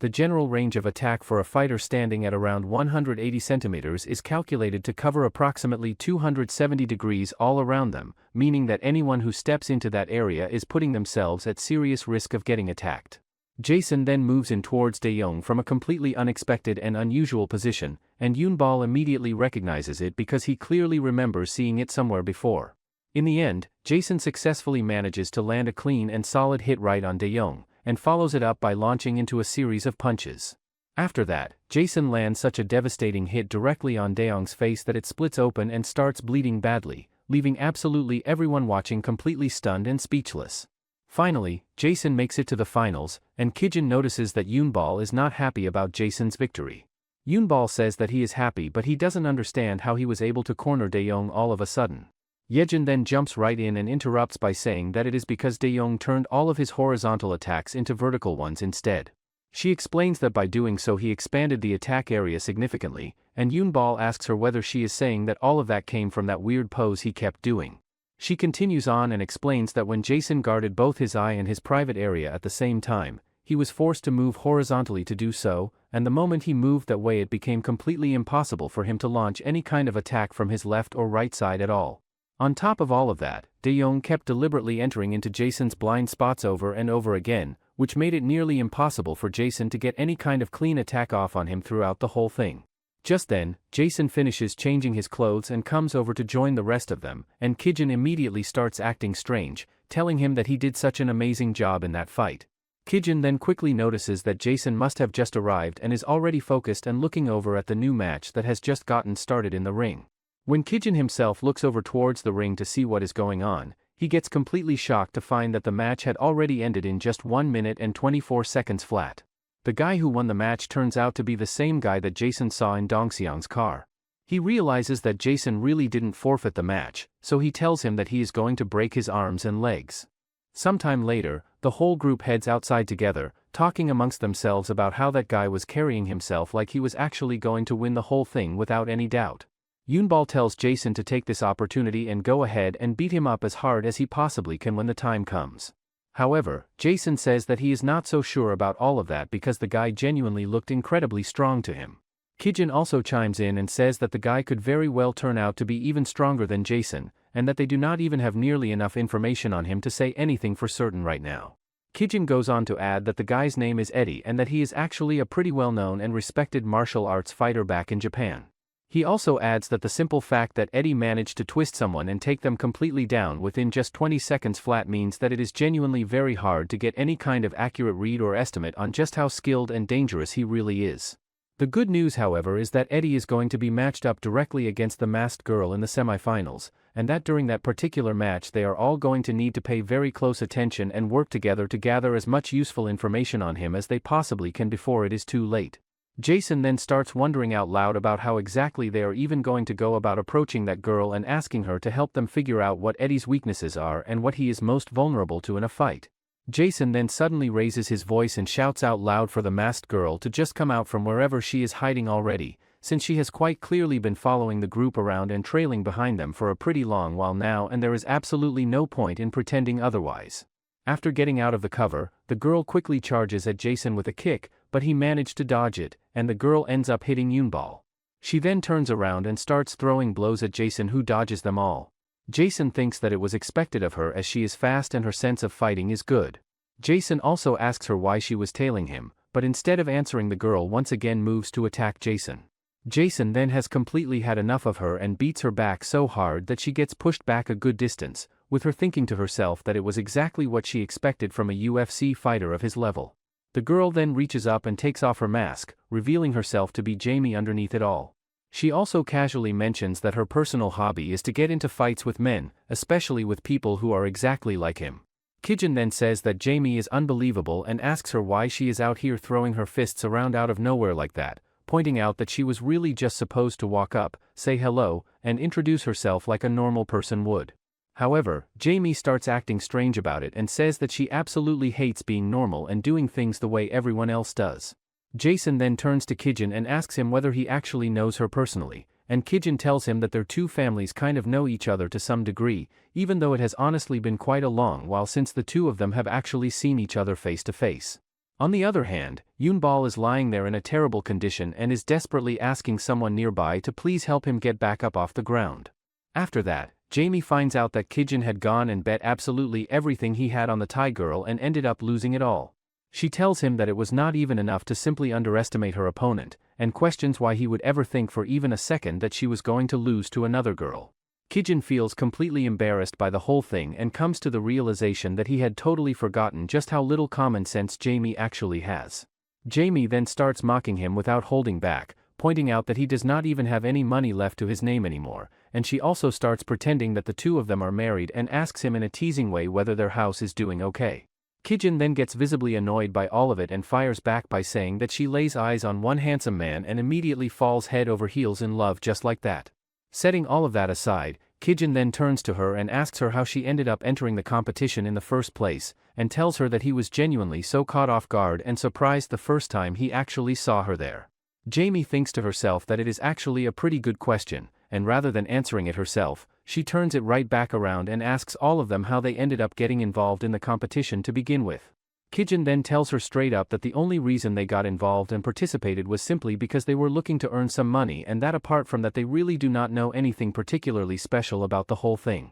Jamie says that she already knew that was the case, and that is exactly the reason why she had been tailing them in the first place. She then goes on to explain that this entire competition is being held for the sole purpose of helping criminals launder their money behind the scenes. She also reveals that during each and every single match, a staggering 100 billion won is being moved around and shifted from one place to another. Upon hearing that, the whole group gets completely shocked and starts wondering out loud how she could possibly know about all of that in such detail. Jamie tells them that she works at an investigation agency, and she says that since they are all smart enough, they should be able to piece together and understand the general idea of exactly how the money laundering is being carried out and pulled off. Yejin then wonders out loud whether the winner of each match is already decided ahead of time, and that the money is being laundered through people placing bets on the fighters in a rigged system. Jamie then reveals that the reason she herself, along with Dae-young and her friend, decided to participate in the competition was specifically to put a stop to the whole operation from the inside.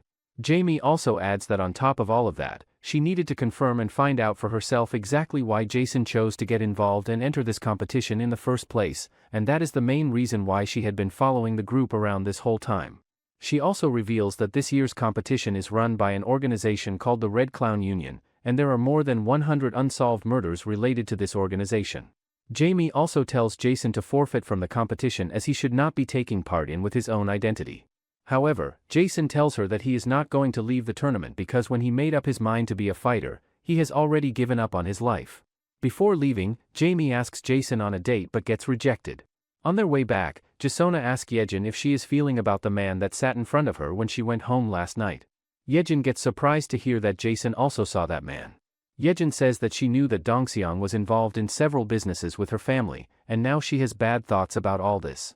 That night, Dongseong is sitting down with an old man and telling him all about how his Brazilian friend's skills are truly something special and impressive. Dongseong also tells him that he managed to figure out the identity of the masked fighter, who turns out to be Jason, and that he had already gone ahead and warned him to forfeit and remove himself from the competition. He also brings up the fact that the female masked fighter does not look like she is going to be easy to deal with by any means, and that it is entirely possible that she was hired and brought in by some kind of organization that has a stake in the competition. Dongseong also tells him not to worry about any of that, however, as Eddie is without a doubt going to come out and win for certain. The old man then questions why he used the word definitely so confidently and goes on to explain that absolutely nothing in this world is truly absolute or guaranteed. He also points out that hundreds of billions have already been divided and distributed among each of the organizations involved, and that his entire family could end up being targeted if things go sideways, so if he goes around believing in the word definitely in a situation as serious and high stakes as this one and something ends up going wrong, then there is not a single person who is going to step up and take responsibility for it.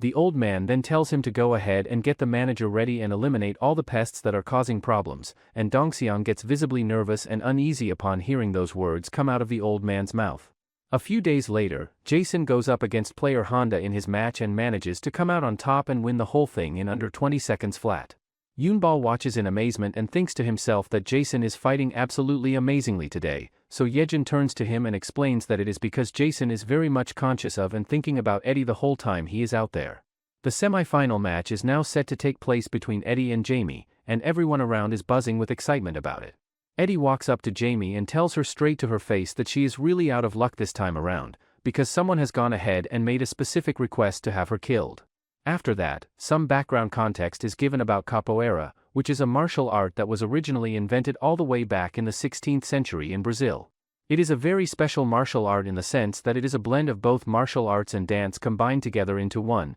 and it came about during the period when black slaves were being transported over to South America to be used for labor. The martial art is made up mainly of leg-based movements, which developed as a way to work around and overcome the weight of the heavy shackles that the slaves were forced to wear during their work, and after slavery was eventually abolished, the large numbers of long-term unemployed former slaves began to come together and form criminal groups, with those who were already familiar with capoeira taking up positions on the front lines of these organizations, and because of that association, capoeira ended up being widely viewed as a shameless and disreputable form of martial arts by many people. Amongst them, an organization called Redneck is famous for gathering capoeira fighters. The methods they used to handle rival organizations were famous for being brutal, as they would lock up the members of the rival gang in a cage with a famished bear. It turns out, the bear would then feed off of the members, but one day the boss of Redneck witnessed that the bear died due to blood loss from its head, while a boy was sitting next to the corpse emitting a murderous intent from his eyes. After that, the boy became part of Redneck. Back in present, Eddie and Jamie's fight start off with both of them charging at each other. Jamie thinks to herself that this is going exactly as she expected, as Eddie's speed and power are just as absolutely incredible as she anticipated, and he is a whole lot different from anyone she has ever gone up against and fought with before. Just then, Eddie comes charging straight at her and tries to come at her with a right kick, but she manages to dodge out of the way in time. She thinks to herself that after turning his body in a clockwise direction, he is going to follow up and kick with his right leg. She also works out in her head that once she dodges this by ducking down low, she is going to aim directly for the side of his chin with her palm in order to throw off his balance and timing. However, instead of going through with the kick like she anticipated, Eddie surprises her completely by managing to land a hit directly on her neck, which leaves her totally off guard because she never even considered for a second that he would come at her from that angle and in that particular way. Eddie then keeps pushing forward and continues to attack her relentlessly, and Jamie quickly notices that his left leg is positioned at a 45-degree angle while he is bringing his right leg in closer towards his body at the same time. After that, he begins turning his entire body in a clockwise direction so that he can use the full momentum of his body to deliver a powerful back kick. This means that at the exact moment when his leg is up in the air, his back is left completely and totally exposed. Eventually, Eddie manages to land such a devastating and powerful hit on Jamie that she ends up crashing all the way down to the ground. Seeing that, everyone hopes that Jamie could at least get up. Jamie then manages to stand, and everyone thinks that it looks like Eddie's skills are a level ahead. Yunball also says that she is at a bit of disadvantage, and if Eddie moves that fast, it will be hard to analyze his rhythm. Jason says that Jamie has done with analyzing his rhythm and explains that after Jamie analyzes her opponent's rhythm, she finds an open spot to counterattack while her opponent is in the middle of an attack. However, Eddie is currently changing his rhythm in the middle of an attack, and on top of that, just now he changed the pattern of that attack. So, that way it makes it meaningless to read the opponent's rhythm. Moreover, Yunball asks whether that is even possible, pointing out that Jason had mentioned before that it is already incredibly hard to change a rhythm that has already been established, and yet here Eddie is changing his rhythm completely freely without any trouble at all. Jason says that he is not entirely sure about all of it, but that it is most likely possible because of the nature of capoeira itself. Yejin then jumps in and says that he is absolutely right, because capoeira is a martial art that is built and grounded on the basics of dance at its very core, and that if Eddie matches and syncs up his attacks to the rhythm of the music while he is training, then it would become entirely possible for him to shift and change his attack rhythm whenever the music itself changes. She also adds that if he keeps continuously changing his rhythm throughout the fight, then it is going to be extremely difficult for Jamie to ever get a solid read on him and find a way to win. On the other hand, things have gone very badly for Jamie, as Eddie has managed to beat her up so severely that she is now lying completely helpless on the ground with nothing left in her. Just before Eddie is able to come in and deliver a kick straight to her face, a mysterious guy who is wearing a mask suddenly appears out of nowhere and steps in to stop him right before he can land it. After that, the mysterious man picks Jamie up and carries her right out of the ring, leaving Eddie standing there in complete shock at what just happened. Everyone in the crowd starts wondering out loud who that guy could possibly be, and some people even start assuming that he might be some kind of white knight who showed up specifically to come and save fighter Jamie from a really bad situation. Meanwhile, Yunball turns to Jamie and asks her who that person even is, because the sight of someone carrying another person while jumping clean over a fence like that looks like something that was pulled straight out of a manhwa. Later on, Kijin gathers everyone together and tells them that Eddie had actually been planning to kill Jamie right there in that ring. Yejin then turns to him and asks whether he has any idea at all about who those men were that came into the ring earlier. Kijin says that he honestly has no clue whatsoever about who they are, and then turns to Jason and asks him straight up whether he wants to go ahead and continue with the competition or whether it would be better to just stop things right here and walk away. He also points out that based on everything that just happened right in front of their eyes, if Jason ends up losing his match, there is a very real risk that he could end up losing his life as well. However, Jason tells him flat out that there is absolutely no reason to stop, because he is going to go out there and win plain and simple. On their way back home, Yejin turns to Jason and asks him whether he is really going to be okay going forward with all of this. She tells him that he already knows deep down that he cannot win, and she sincerely apologizes to him for dragging him into all of this and making him feel sad about the whole situation. She further says that Eddie is strong, but if she is against capoeira, then his right hand alone won't do because with the overwhelming difference in attack range, it's impossible to land a counterattack from analyzing his attack rhythm to fill that gap. She also tells him that it's better to forfeit right now and being prideful is not going to be beneficial at this point. Jason then tells her that it was his master who was the one that taught her everything she knows about martial arts, and says that he also deeply respects his master's entire theory and philosophy about martial arts, pointing out that even some of the most super famous and well-known martial artists in the world go to his master specifically for consultations. He also says that logic is not what ultimately decides who wins and who loses in a real fight, because what truly decides the winner and the loser at the end of the day is brutality and the raw animal instinct to go after and kill the opponent standing in front of you. Jason also opens up and says that back before he lost his left arm, he used to have way too many thoughts running through his head whenever he fought, and that is exactly the reason why he ended up losing when he did. He then turns around to face Yejin and tells her straight up that he does not have anything left to lose anymore, and that this time around he is genuinely not going to have a single thought in his head and is just going to go out there and fight with everything he has. Just then, out of nowhere, a truck comes straight towards Jason and nearly hits him head-on. Jason, who is now left injured from the whole thing, thinks to himself that he really could have actually died just now, and also notices that the truck never even honked its horn at any point before coming at him. Yejin then comes running straight towards him as fast as she can and breaks down crying, asking him why he simply cannot treat himself with even a little bit of care and value his own life more than he does. The next day, Yunball is completely freaking out after finding out that Jason got hit by a truck and rushes over to ask him whether he is hurt at all.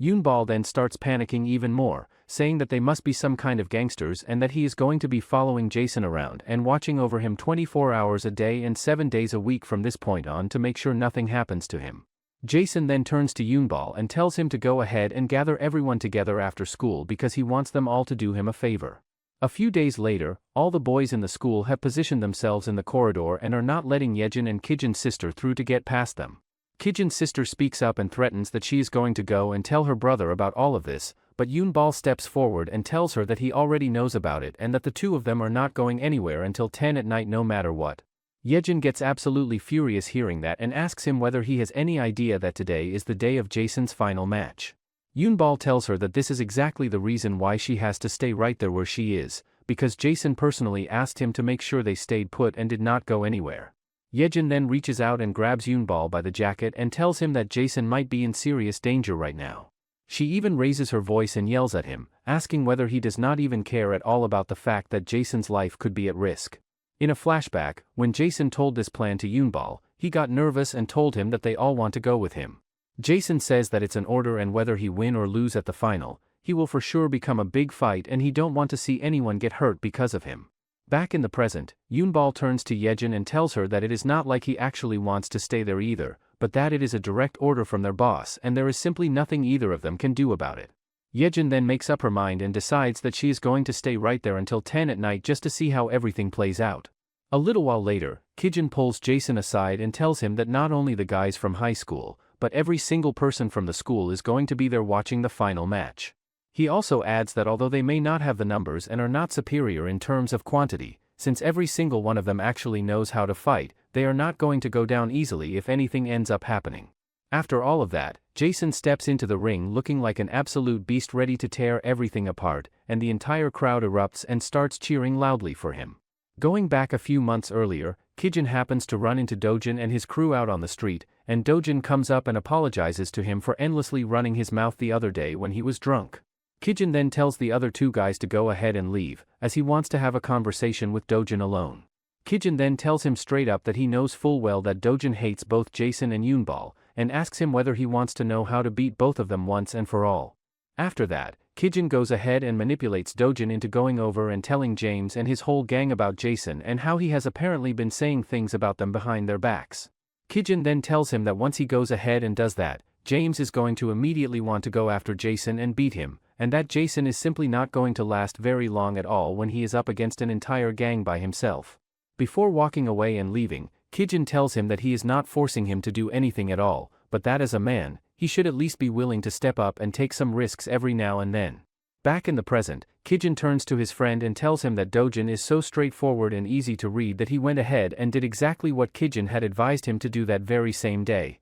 and that just a few days after that the Viper gang went ahead and started a fight with Yunball's gang just as planned. He also mentions that the Vipers even went as far as bringing in one extra guy from the Kainan gang to back them up. Kijin also admits that he was genuinely a little worried when he found out that 2 actual gangsters were now involved in the whole thing, but that it ended up not mattering at all because it simply resulted in Jason going ahead and completely crushing 2 active members from the Kainan gang without much trouble. The guy then says that since Jason went and crushed 2 real gangsters like that, even if he is just a student, those gangsters are absolutely not going to just let that slide and are going to come looking for their help sooner or later. Kijin then asks him whether he went ahead and checked out the one gang that he had brought up and talked about the last time they spoke, and the guy tells him that based on his own estimation and what he has been able to gather, it seems like the hostile gang has gone ahead and absorbed several other smaller gangs into itself and grown significantly. Kijin says that he already had a feeling that was the case, and that he was genuinely stunned and caught off guard when he first heard about Jamie getting involved, which in his mind means that the hostile gang guys are growing and expanding at a much faster rate than he had originally expected them to. Furthermore, Kijin gathers all of his friends together and brings up the fact that Jason had told him earlier on that he only ever fights for himself and absolutely nobody else, and admits that when he first heard Jason say that, he honestly thought that he was just talking a whole lot of empty trash. However, another guy in the group speaks up and offers a different take, saying that it is actually because Jason is a genuinely talented and naturally gifted fighter deep down at his core, and that whenever he finds himself standing across from an opponent, the one and only thing that ever goes through his mind in that moment is working out the best possible way to beat them and come out on top of the fight. He also adds that you simply cannot control or manage that kind of fighter with power or pressure alone, and that the only real thing any of them can do right now is just get behind him and cheer for him with everything they have got. The match then kicks off with Jason charging straight at his opponent with full force and going after him hard, but he ends up getting thrown all the way across and tossed back inside the ring. It turns out that Eddie also gets thrown backwards at the exact same time, and he looks over at Jason and tells him that he has definitely gotten a whole lot faster since the last time. The match then continues with both of them coming at each other all over again with full intensity, and Eddie manages to come in and land a kick directly on Jason's neck, but it turns out that Jason had actually blocked it just in time before it could fully connect. Eddie then thinks further to himself that Jason did not simply just close the gap and get closer than his attack range through a sudden burst of acceleration alone, but that he had actually gone ahead and read his entire rhythm on top of that. Eddie feels fear run through him as he wonders to himself whether Jason really managed to fully understand and figure out his entire attack rhythm in just a matter of a few days. He then decides to charge straight at Jason in order to test whether he can actually block this particular move or not. He goes in and tries to attack Jason, who then uses his right leg as a fake out in order to dodge the attack cleanly. Eddie then uses his rhythm to quickly switch over to his left leg and launches a left mid-air kick straight at Jason with full force. Eddie then gets completely surprised when he sees that Jason manages to block even this kick without any trouble at all. After that, Jason goes on the offensive and comes at Eddie with a left high kick, and before Eddie even has a chance to get himself ready and set up a counter, Jason is already following it up immediately with a punch straight to his face. Seeing all of that play out right in front of them, everyone in the crowd gets absolutely shocked and erupts into loud cheering for Jason all at once. Eddie is now standing there all bruised up and battered, wondering to himself whether Jason just went ahead and completely stopped his attack rhythm and switched up his entire pattern on him. Eddie simply cannot believe that Jason is not only controlling his rhythm but is also controlling his attacking directions on top of everything else. Eddie then gets completely trapped inside his own head, wondering to himself whether Jason really managed to master absolutely everything and learn all about him in just a handful of days. He finds it nearly impossible to wrap his head around because realistically it would take at least a few months for anyone to properly read and figure out his attacking rhythm the way Jason seems to have done. Suddenly, a new idea clicks in his head and he rushes straight towards Jason, telling himself that there is simply no way that Jason could have changed his own attacking rhythm in just a few short days. Eddie then manages to land a solid hit on him by sticking to and following his own original rhythm, and Jason goes crashing and stumbling all the way back into the cage from the force of it. After that, Eddie comes charging straight at Jason yet again, thinking to himself that Jason is clearly using some kind of technique to follow along with his own attacking rhythm, and that he has to admit to himself that Jason is actually pretty good at keeping up with and following his changed attacking rhythm. Eddie then comes in once more and lands another hit directly on Jason's head using a powerful kick that connects.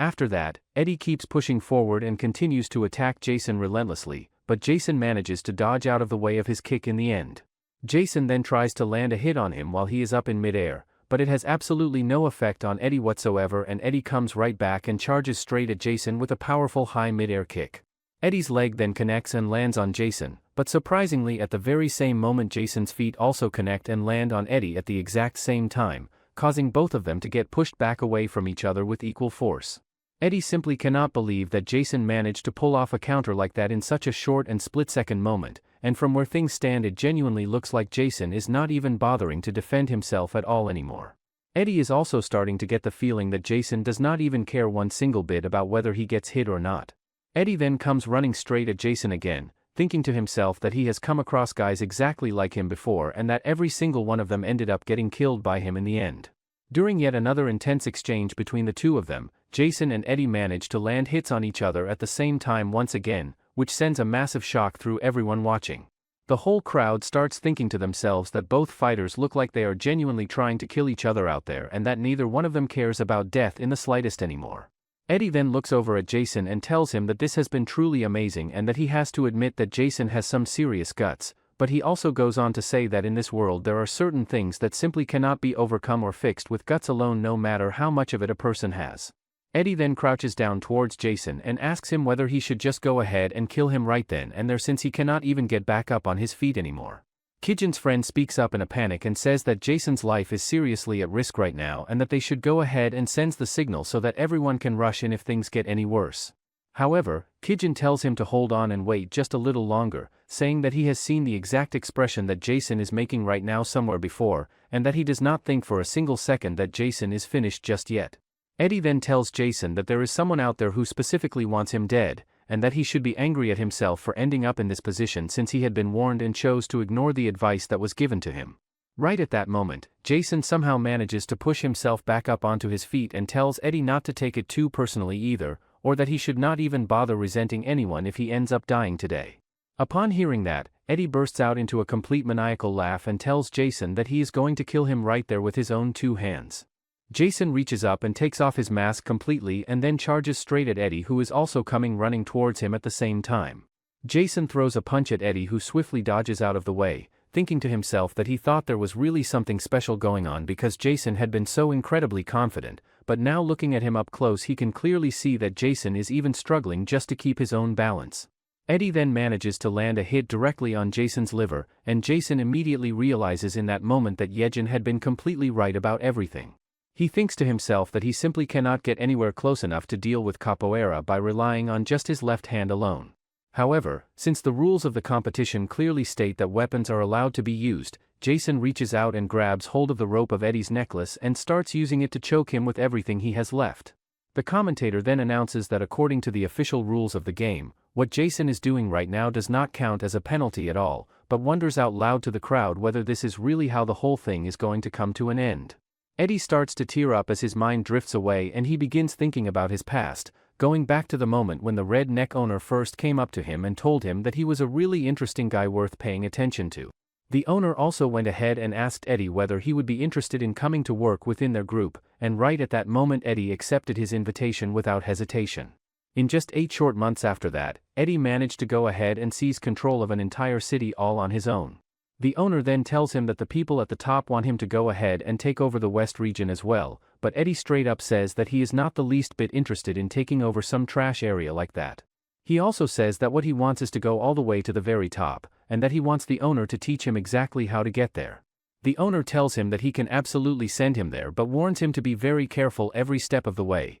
because a single mistake is all it would take to lose absolutely everything he has built up in an instant. Back in the present, Eddie finally falls completely unconscious and drops to the ground, and the entire crowd absolutely erupts and starts cheering loudly for Jason. The commentator then announces that they have officially finalized this year's underground champion, but just before he is able to get Jason's name out of his mouth, a massive blast goes off right there in the ring out of nowhere. At the very same time, Yunball and his whole squad are already sitting around completely exhausted back at school, waiting for some kind of update on how Jason's match is going. Yejin turns to Yunball and asks him why there has been absolutely no update on the situation at all, so Yunball tells her that Kijin would call them as soon as everything is done and wrapped up. Just then, Yunball's phone rings and it turns out to be Kijin calling him, who wastes no time in telling him that there has just been a massive explosion right there in the ring. How long do you think it will take for Jason to fully recover from his injuries and discover the truth about his master? Comment, fighters, if you'd like a part 2 of this series.